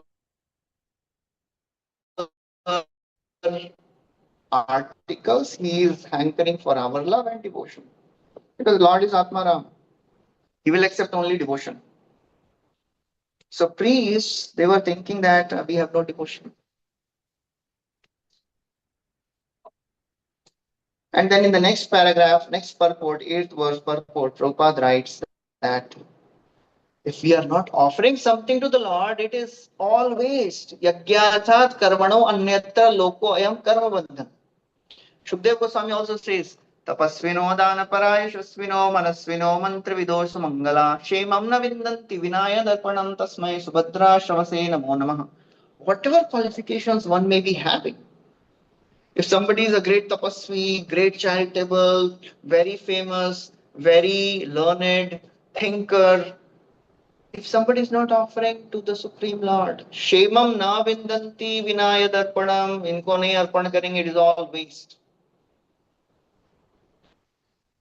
So Prabhupada writes about that in the purport. Everything is supposed to be offered to the Lord. Prabhupada writes that we are making huge temple. Lord does not need all this temple.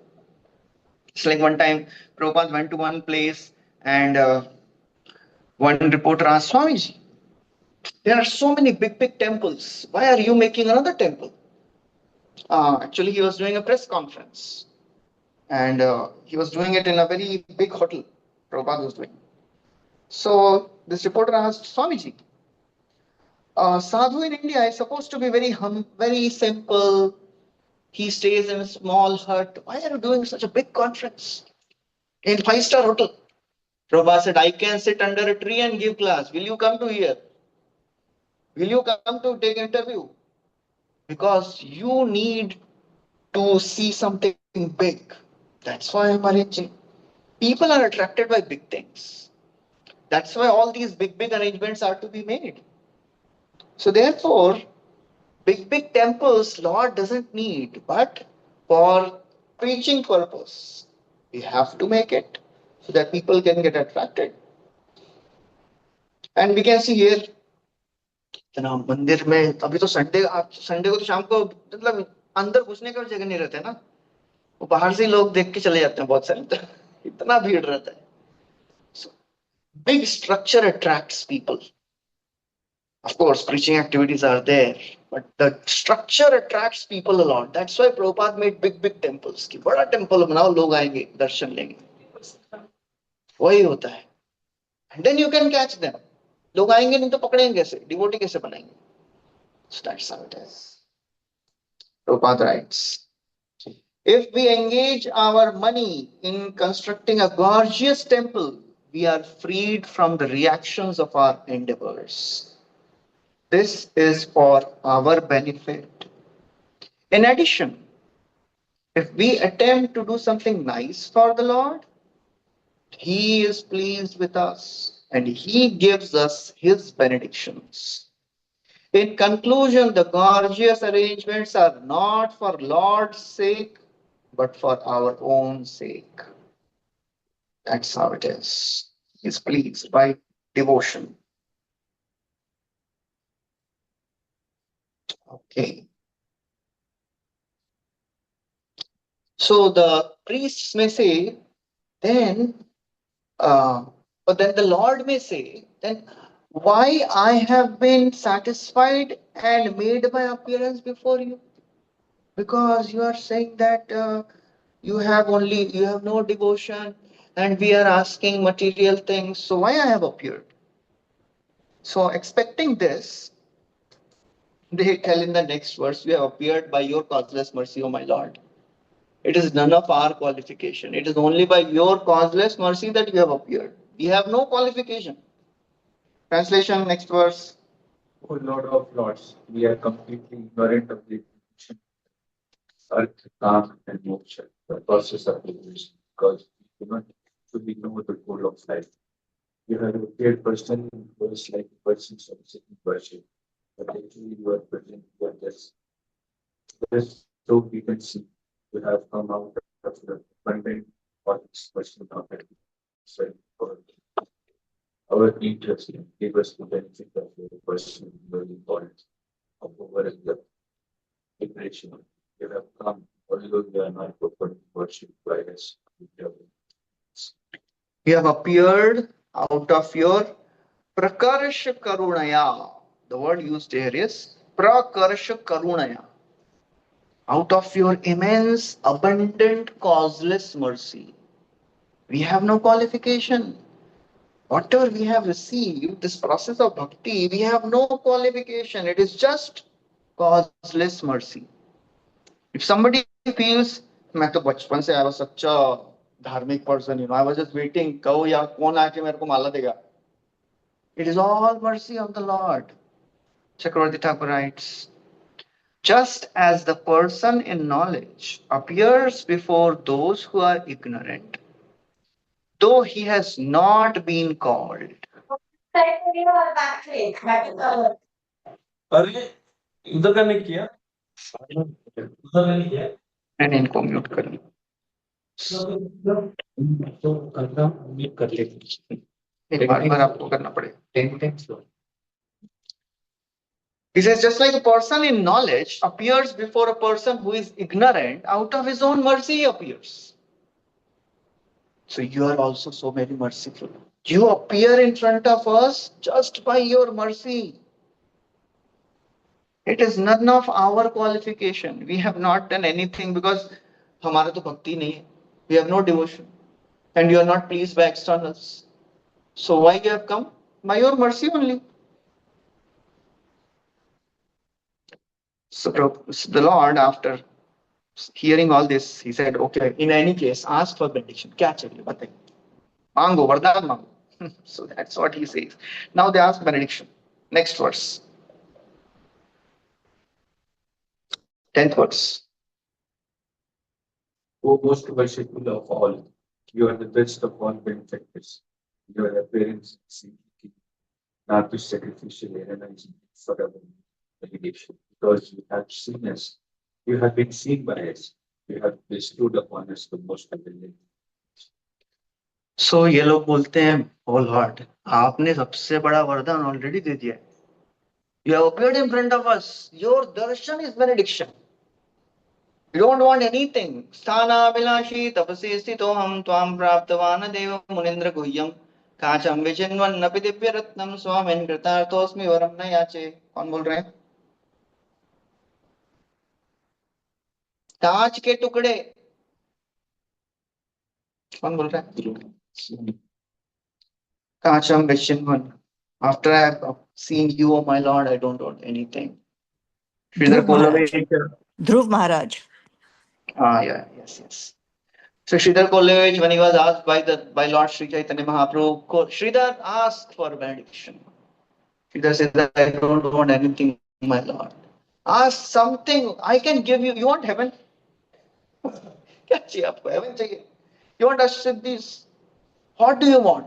I will give you anything, Sridhar. Sridhar said, कुछ नहीं चाहिए. कुछ तो मांगो, Sridhar. I want to give you something. I want to have darshan of that small boy Nimai coming and arguing with me for 2 hours every day. वो darshan चाहिए.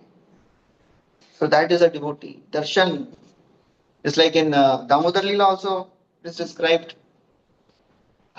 You appear before me. क्या वो? मनस्या विरस्ता मलम लक्ष्य लाभै.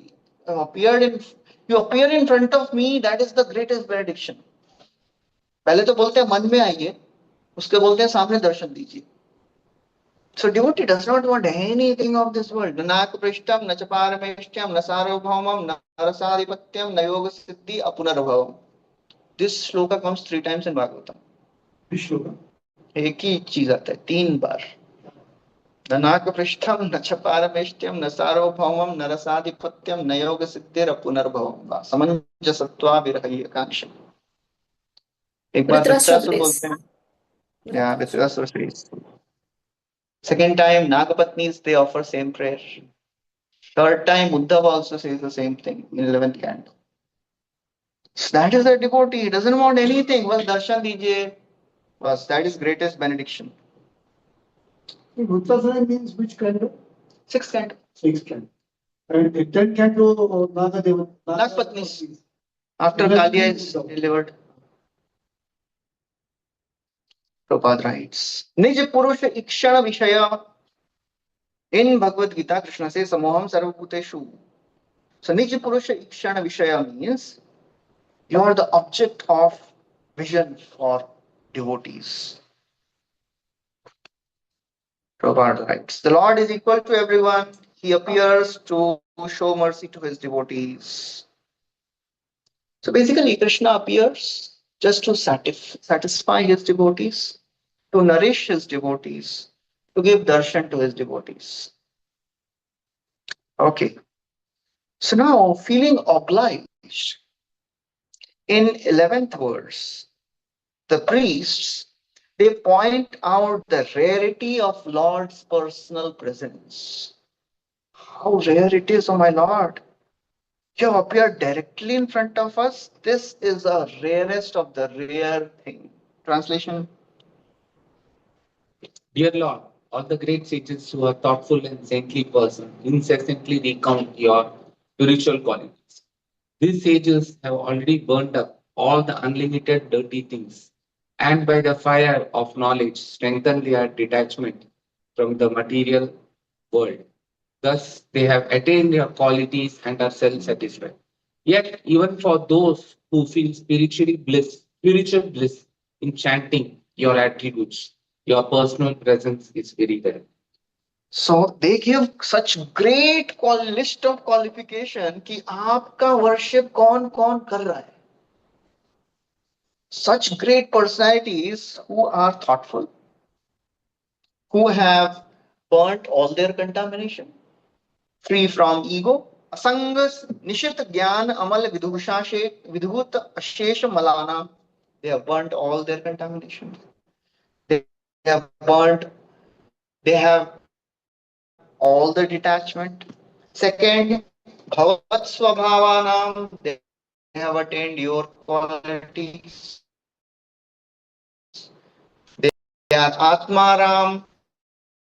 They are all self-satisfied. For such sages also your darshan is very rare. And you have appeared in front of us. तो क्यों मांगे हम और कुछ? You are so rare to be seen and you have appeared. So why should we ask anything else? Lord उनके सामने खड़े होते हैं कि इनको ये नहीं चाहिए. Sakshavati Thakur writes, foolish people think that they should pray for things other than seeing you. Although seeing you is very rare. In the second canto also, when Brahmaji, he had darshan of the Lord, and the Lord says, Brahma, ask for benedictions. He said, although I have given you already the best thing, I have given you my darshan. That's the best benediction. इसके अलावा कुछ चाहिए तो मांगो. सबसे अच्छा तो already मिल गया. A person who is foolish, he will ask something else. भगवान तो दर्शन दिए हैं, लेकिन दर्शन का बेनिफिट क्या है? Material things. That is foolishness. The wise people do not think like this. That is the wonderful nature. Though you do not show yourself, you are subjects of talks concerning your qualities, which bring about highest auspiciousness for the sages. O Lord, whose qualities are repeated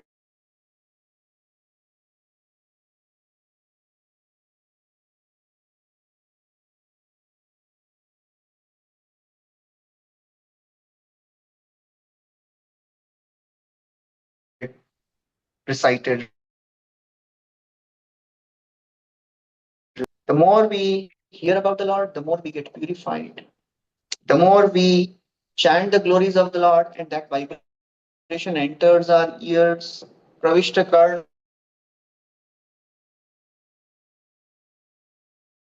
Randrena Swanam Bhava Sarurham Dhunoti Shamalam. All the contamination is gone. And such a purified soul, he has only one desire. I want to become your servant. Chaitanya Das Moi Chaitanya Das Chaitanya Das Tar Das Anudas. Advaita Acharya is telling to Mahaprabhu, I want to become servant of your servant. So that's the glory of the great personalities. They want to serve. So a person with purified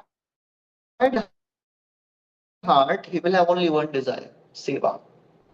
He will have no other material desires. Okay.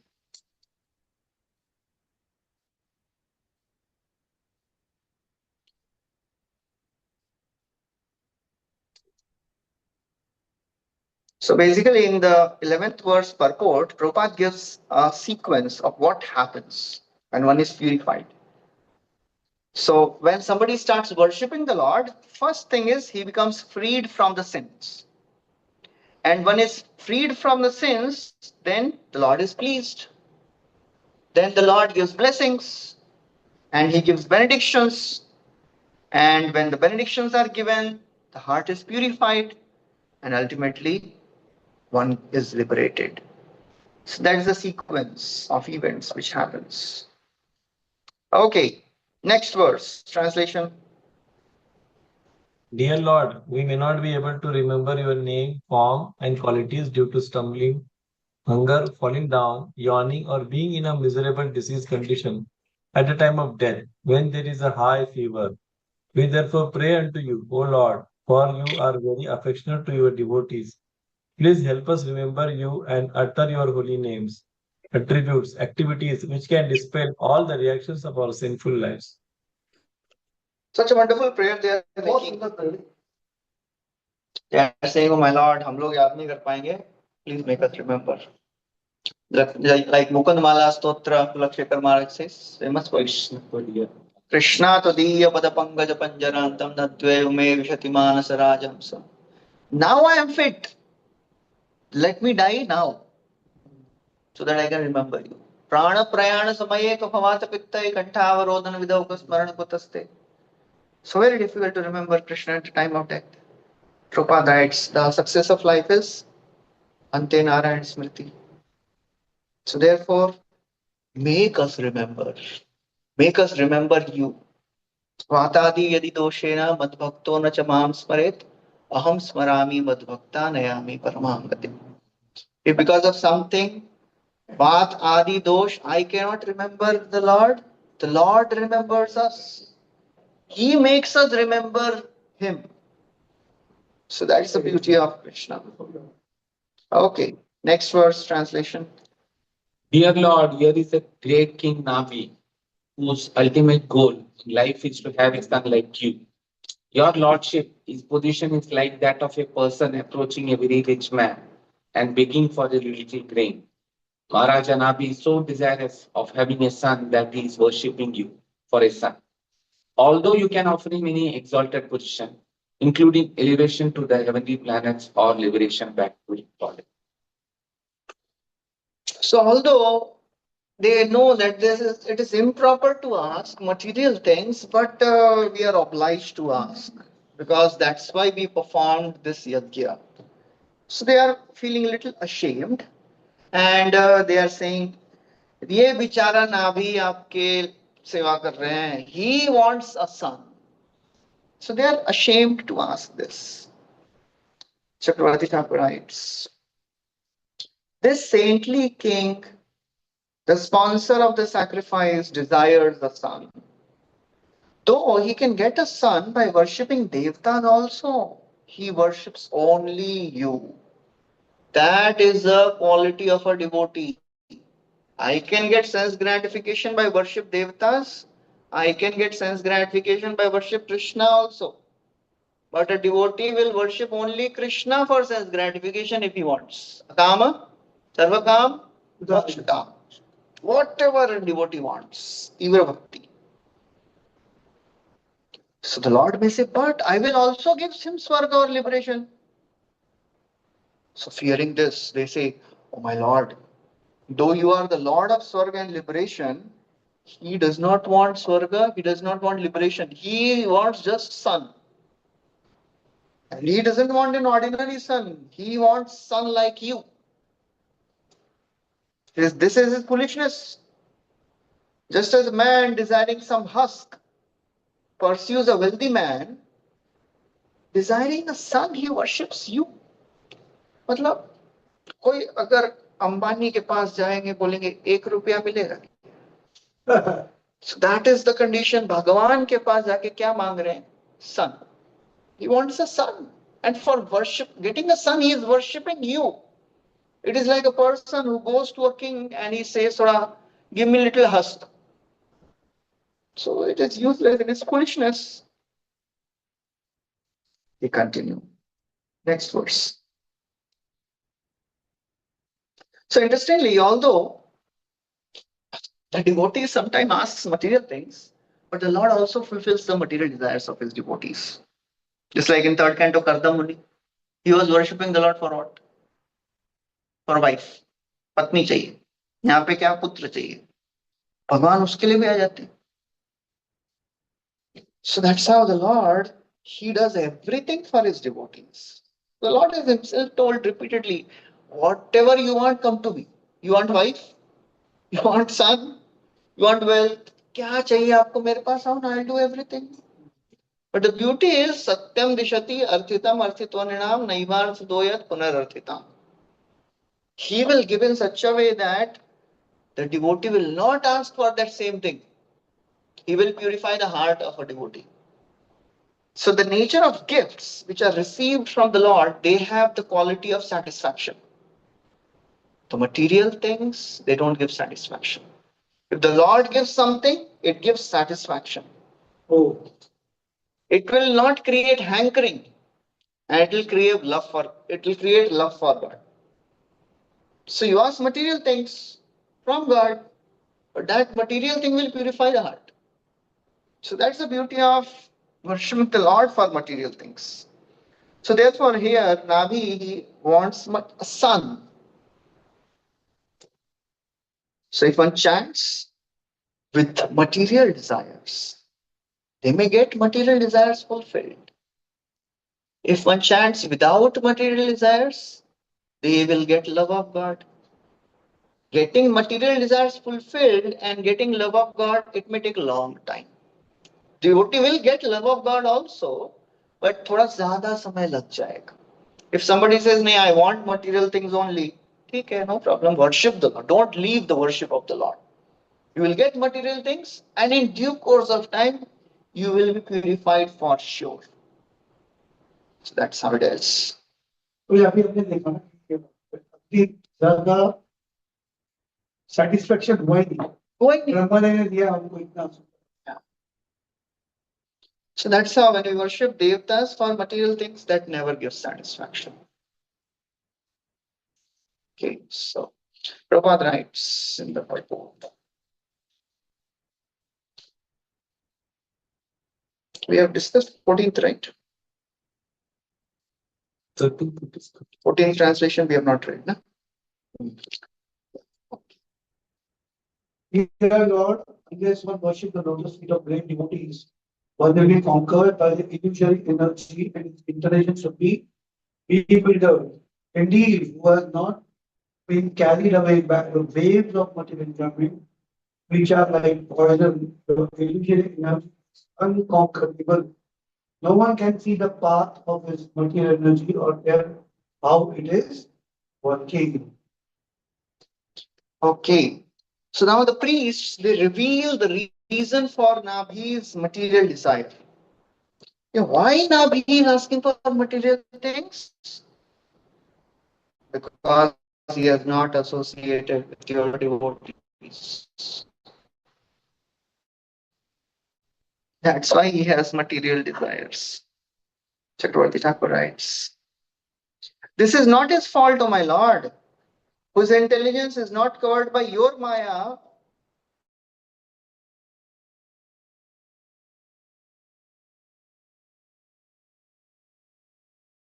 Maya.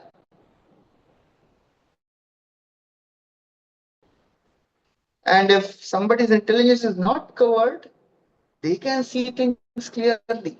But the problem is, if somebody is not worshipping you, they will surely be under the influence of Maya. And how to come out of the influence of Maya? How to practice pure devotion? Only by worshipping the lotus feet of pure devotees. Unless one worships the lotus feet of great devotees. And Bicharai Nabi has not worshipped great devotees. He is not getting association of devotees enough. That's why he is getting this material desire, oh my Lord. Prabhupada writes, Maharaj Nabi was inclined to perform great sacrifices for begetting a son. Son might be as good as Supreme Lord, but such a material desire, be it great or insignificant, is brought about by the influence of Maya. When we serve the devotees, then we are purified. So the principle of serving devotees, it is so very powerful that even if somebody has material desire, it will be purified. Otherwise, Chadiya Vaishnava Seva Nistar Paishakeva. It is very difficult to get liberated. And Bhagavatam is full of such verses. Sadhu Sangha ke baare mein. Sadhu Sangha Sarva Shastra ka Prabhupada writes.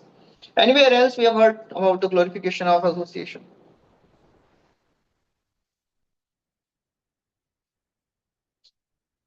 In Chaitanya Charitamrita also it is Mat Kripa Vina Kon Janme Bhakti Naye Krishna Bhakti Dura Rahu Samsara Nahishay. What to speak of getting devotion? One cannot get liberated without association. Prahlad Maharaj tells to his father Hiranyakashipu, Father, you are fallen in this deep dark well of material existence, always disturbed, sada samudvigna. But Father, there is a solution. उपाय बताता हूँ.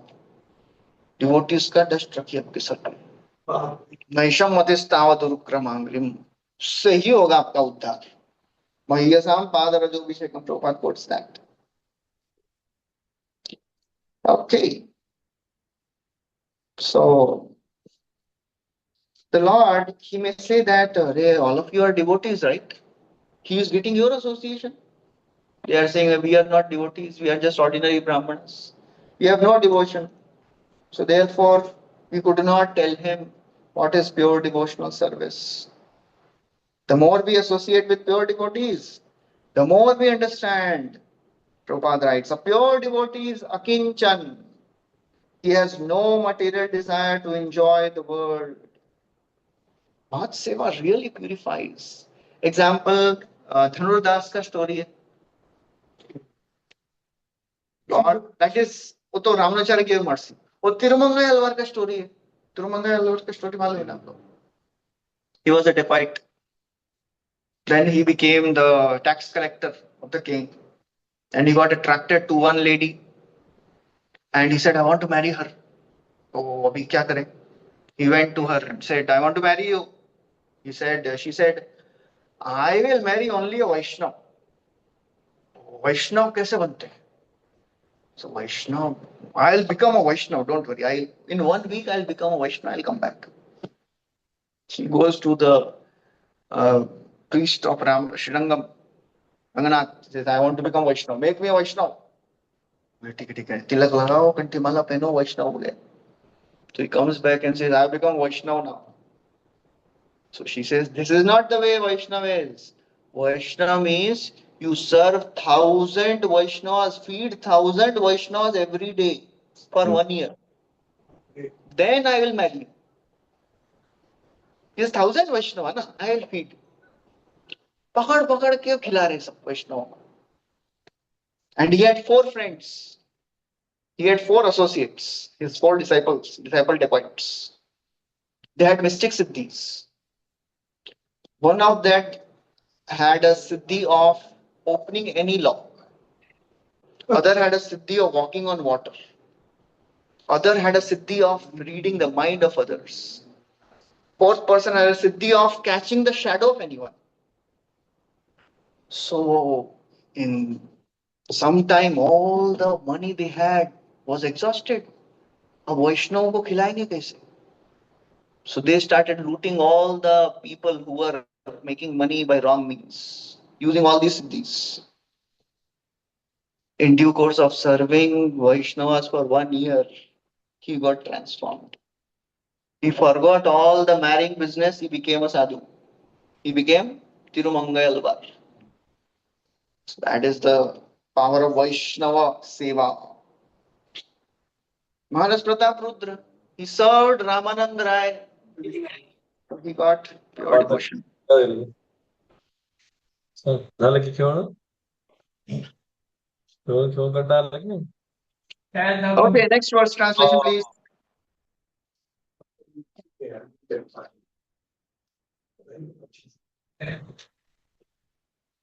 Okay. 1 second, I'm going to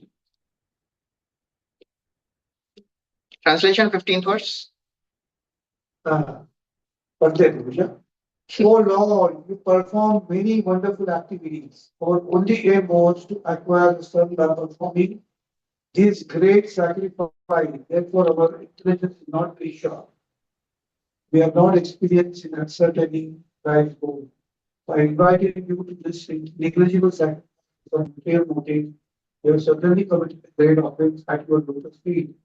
Therefore, O Lord of Lords, please excuse our offense because of your causeless mercy and equal mind. So they are really repentant. They are really begging forgiveness कि आपको हमने इतने छोटे से चीज के लिए बुलाया है. So it is as if somebody calls Prime Minister to open a school of first standard. कि सॉरी हाँ आपको बुला लिया है इसके लिए अभी क्या करें. We didn't know your glories. We have called you. माफ करना. Sorry. So they are really repentant that we have called you for such insignificant thing.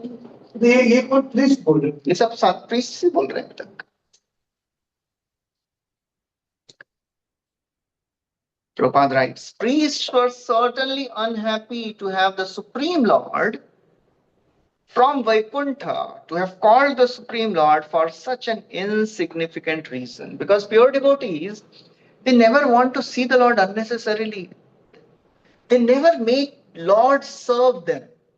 The story of Raghunath Das Goswami was doing bhajan, tapasya, and in sun, and Radharani is putting shade of sari.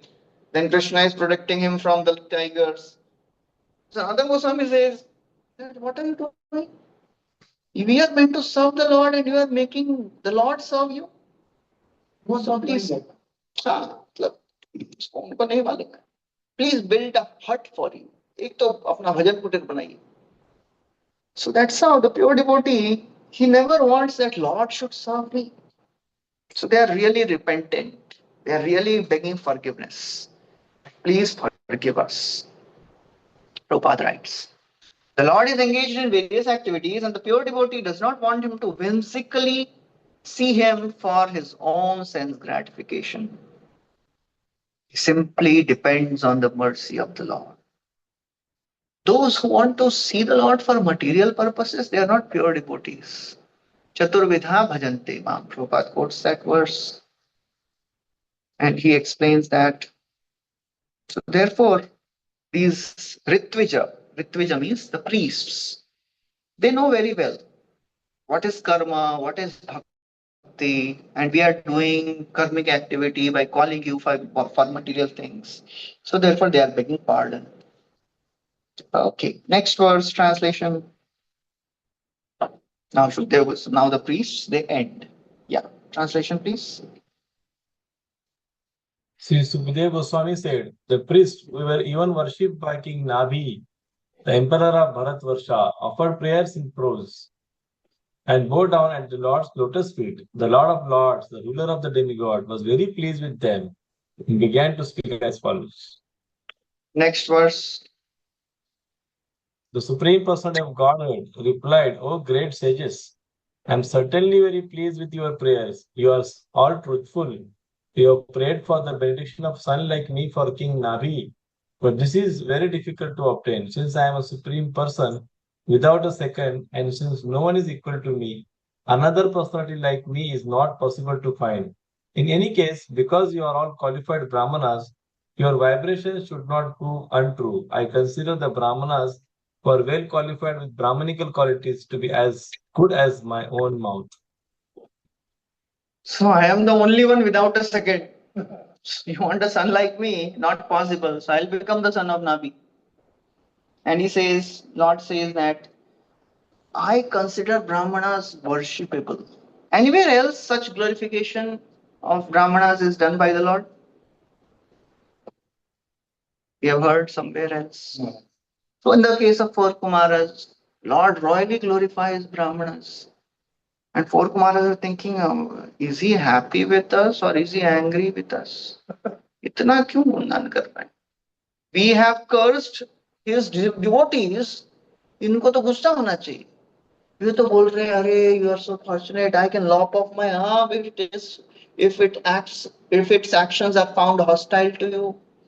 I take the dust of devotees on my head. Brahmanon ka charan raj se I have acquired the power of purifying others. I don't want Lakshmi, but Lakshmi is not leaving me because I take the dust of Brahmanas on my head. यत्से मया चरण पद्म पवित्र रेणुं सद्य शताखिलमलं प्रतिलब्ध शीलां न श्री विरक्तिमपि मां विजहाति यस्या प्रेक्षा लवार्थ इतरे नियमान् वहन्ति. I accept the food which is offered to Brahmanas. That is better rather than offering food in sacrifice. So Lord really worships Brahmanas. That's why Durvasa Muni, when he goes to Brahmanas, he says, आप तो ब्राह्मण देव हैं, मैं ब्राह्मण हूँ, बचाइए मुझे. ब्रह्मण्य देव हो, लेकिन आपने भी वैष्णव प्राप्त किया है. For me, Vaishnavas are higher. What have you given up?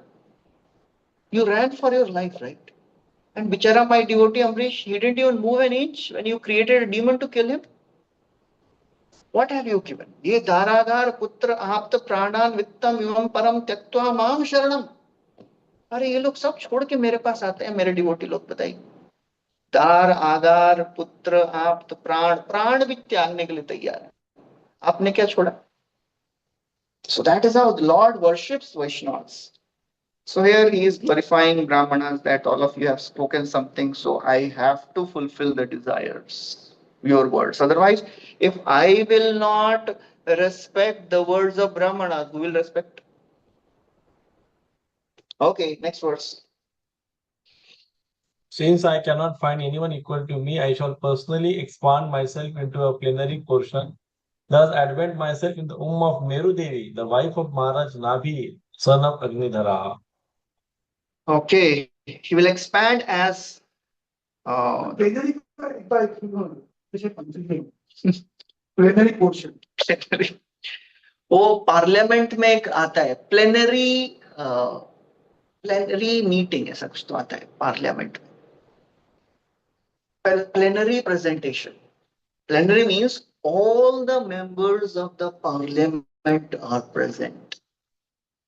So plenary means when all the qualities and powers of the Lord are there in that avatar. Oh. It is called as plenary portion. The Lord himself. He's Lord himself. So all the avatars are not different, right? You cannot distinguish ये बड़े अवतार हैं या छोटे अवतार हैं. ईश्वरत्वे भेद मानिले होय अपराध. प्रकाशानंद सरस्वती को बोलते हैं, प्रकाशानंद सरस्वती, ये अपने south Indian Venkat Bhatt. When Mahaprabhu asks, नहीं लक्ष्मी देवी आपके नारायण को छोड़ के कृष्ण की क्यों सेवा करना चाहती हैं? So he is confused. Then Lord says, he tells some difference and he says, oh Venkat Bhatt, after all, Lord Vishnu, Lord Narayan, they are saying, just to pacify him. It says, Ishwaratve bhed manile hoy aparad. If somebody thinks ye wale avatar bade, ye wale avatar chote, it is an offense.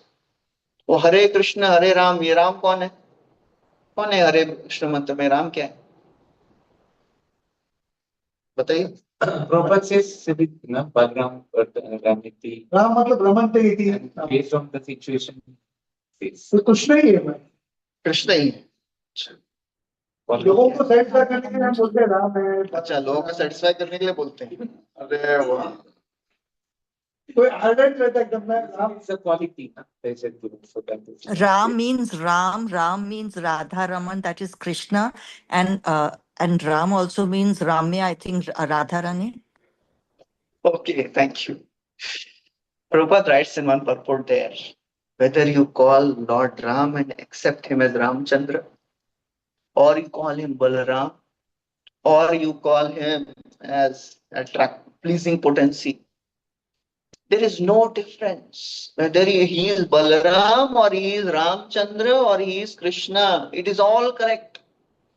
It is not that कि नहीं नहीं ये तो हमारे कृष्ण ही हैं, राम कैसे बोल सकते हैं? There Mahaprabhu speaks this. ईश्वरत्वे भेद मानिले होए अपराध.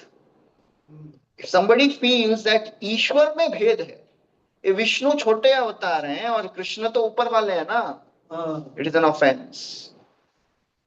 So plenary portion हो या फिर portion of the portion हो, they are all same only. Power wise they are same. The difference is in the mood. या पुलिस स्टेशन के पापा हो या घर के पापा हो, तो पापा तो सेम है ना. अंतर किसमें है? मूड में अंतर है. घर में वो रियल पापा आप मान रहे हो, पुलिस वाले उनको रियल मानते होंगे. It depends on the mood of the worshipper. For the son, वो घर वाले पापा रियल पापा है. For the police constable, वो पुलिस स्टेशन वाला रियल वाला है. So it depends on the mood of the worshipper. आप जैसा मानेंगे वैसे. Okay, next verse.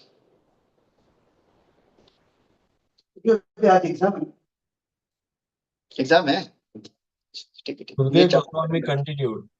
After saying this, the Lord disappeared. The wife of King Navi, Queen Meru Devi, was sitting by the side of her husband, and consequently she could hear everything the Supreme Lord had spoken. Next. O Vishnu Dutta, Parishit Maharaj, the Supreme Person of Godhead, was pleased by the great sages at that sacrifice. Consequently, the Lord decided to personally exhibit the method of executing religious principles as observed by brahmacharis, sannyasis, vanaprasthas, and grihasthas engaged in rituals, also satisfy Maharaj Nabi's desire. Consequently, he appeared as the son of Meru Devi in his original spiritual form, which is above the modes of material nature. Okay. So when the Lord descends, the Lord does not get affected by the modes. He does not accept a material body. Ajopi san avyayatma bhutanam ishvara. He is always unaffected. Avajananti mama mudha manushim tanumashritam.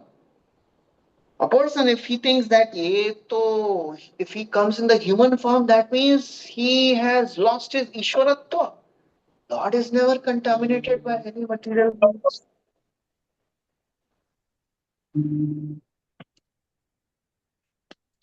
So that is how battery be done. Anyways. So Prabhupada writes, Mayavadi philosophers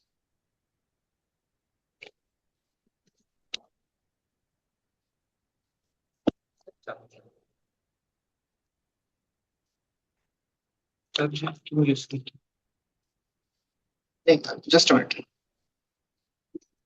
I had connected ये ना mic उसमें connected था इसलिए bus port एक ही है ना.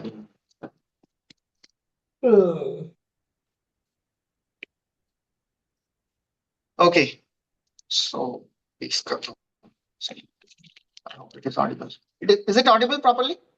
Yes, Prabhu. Yes, Prabhu. Okay.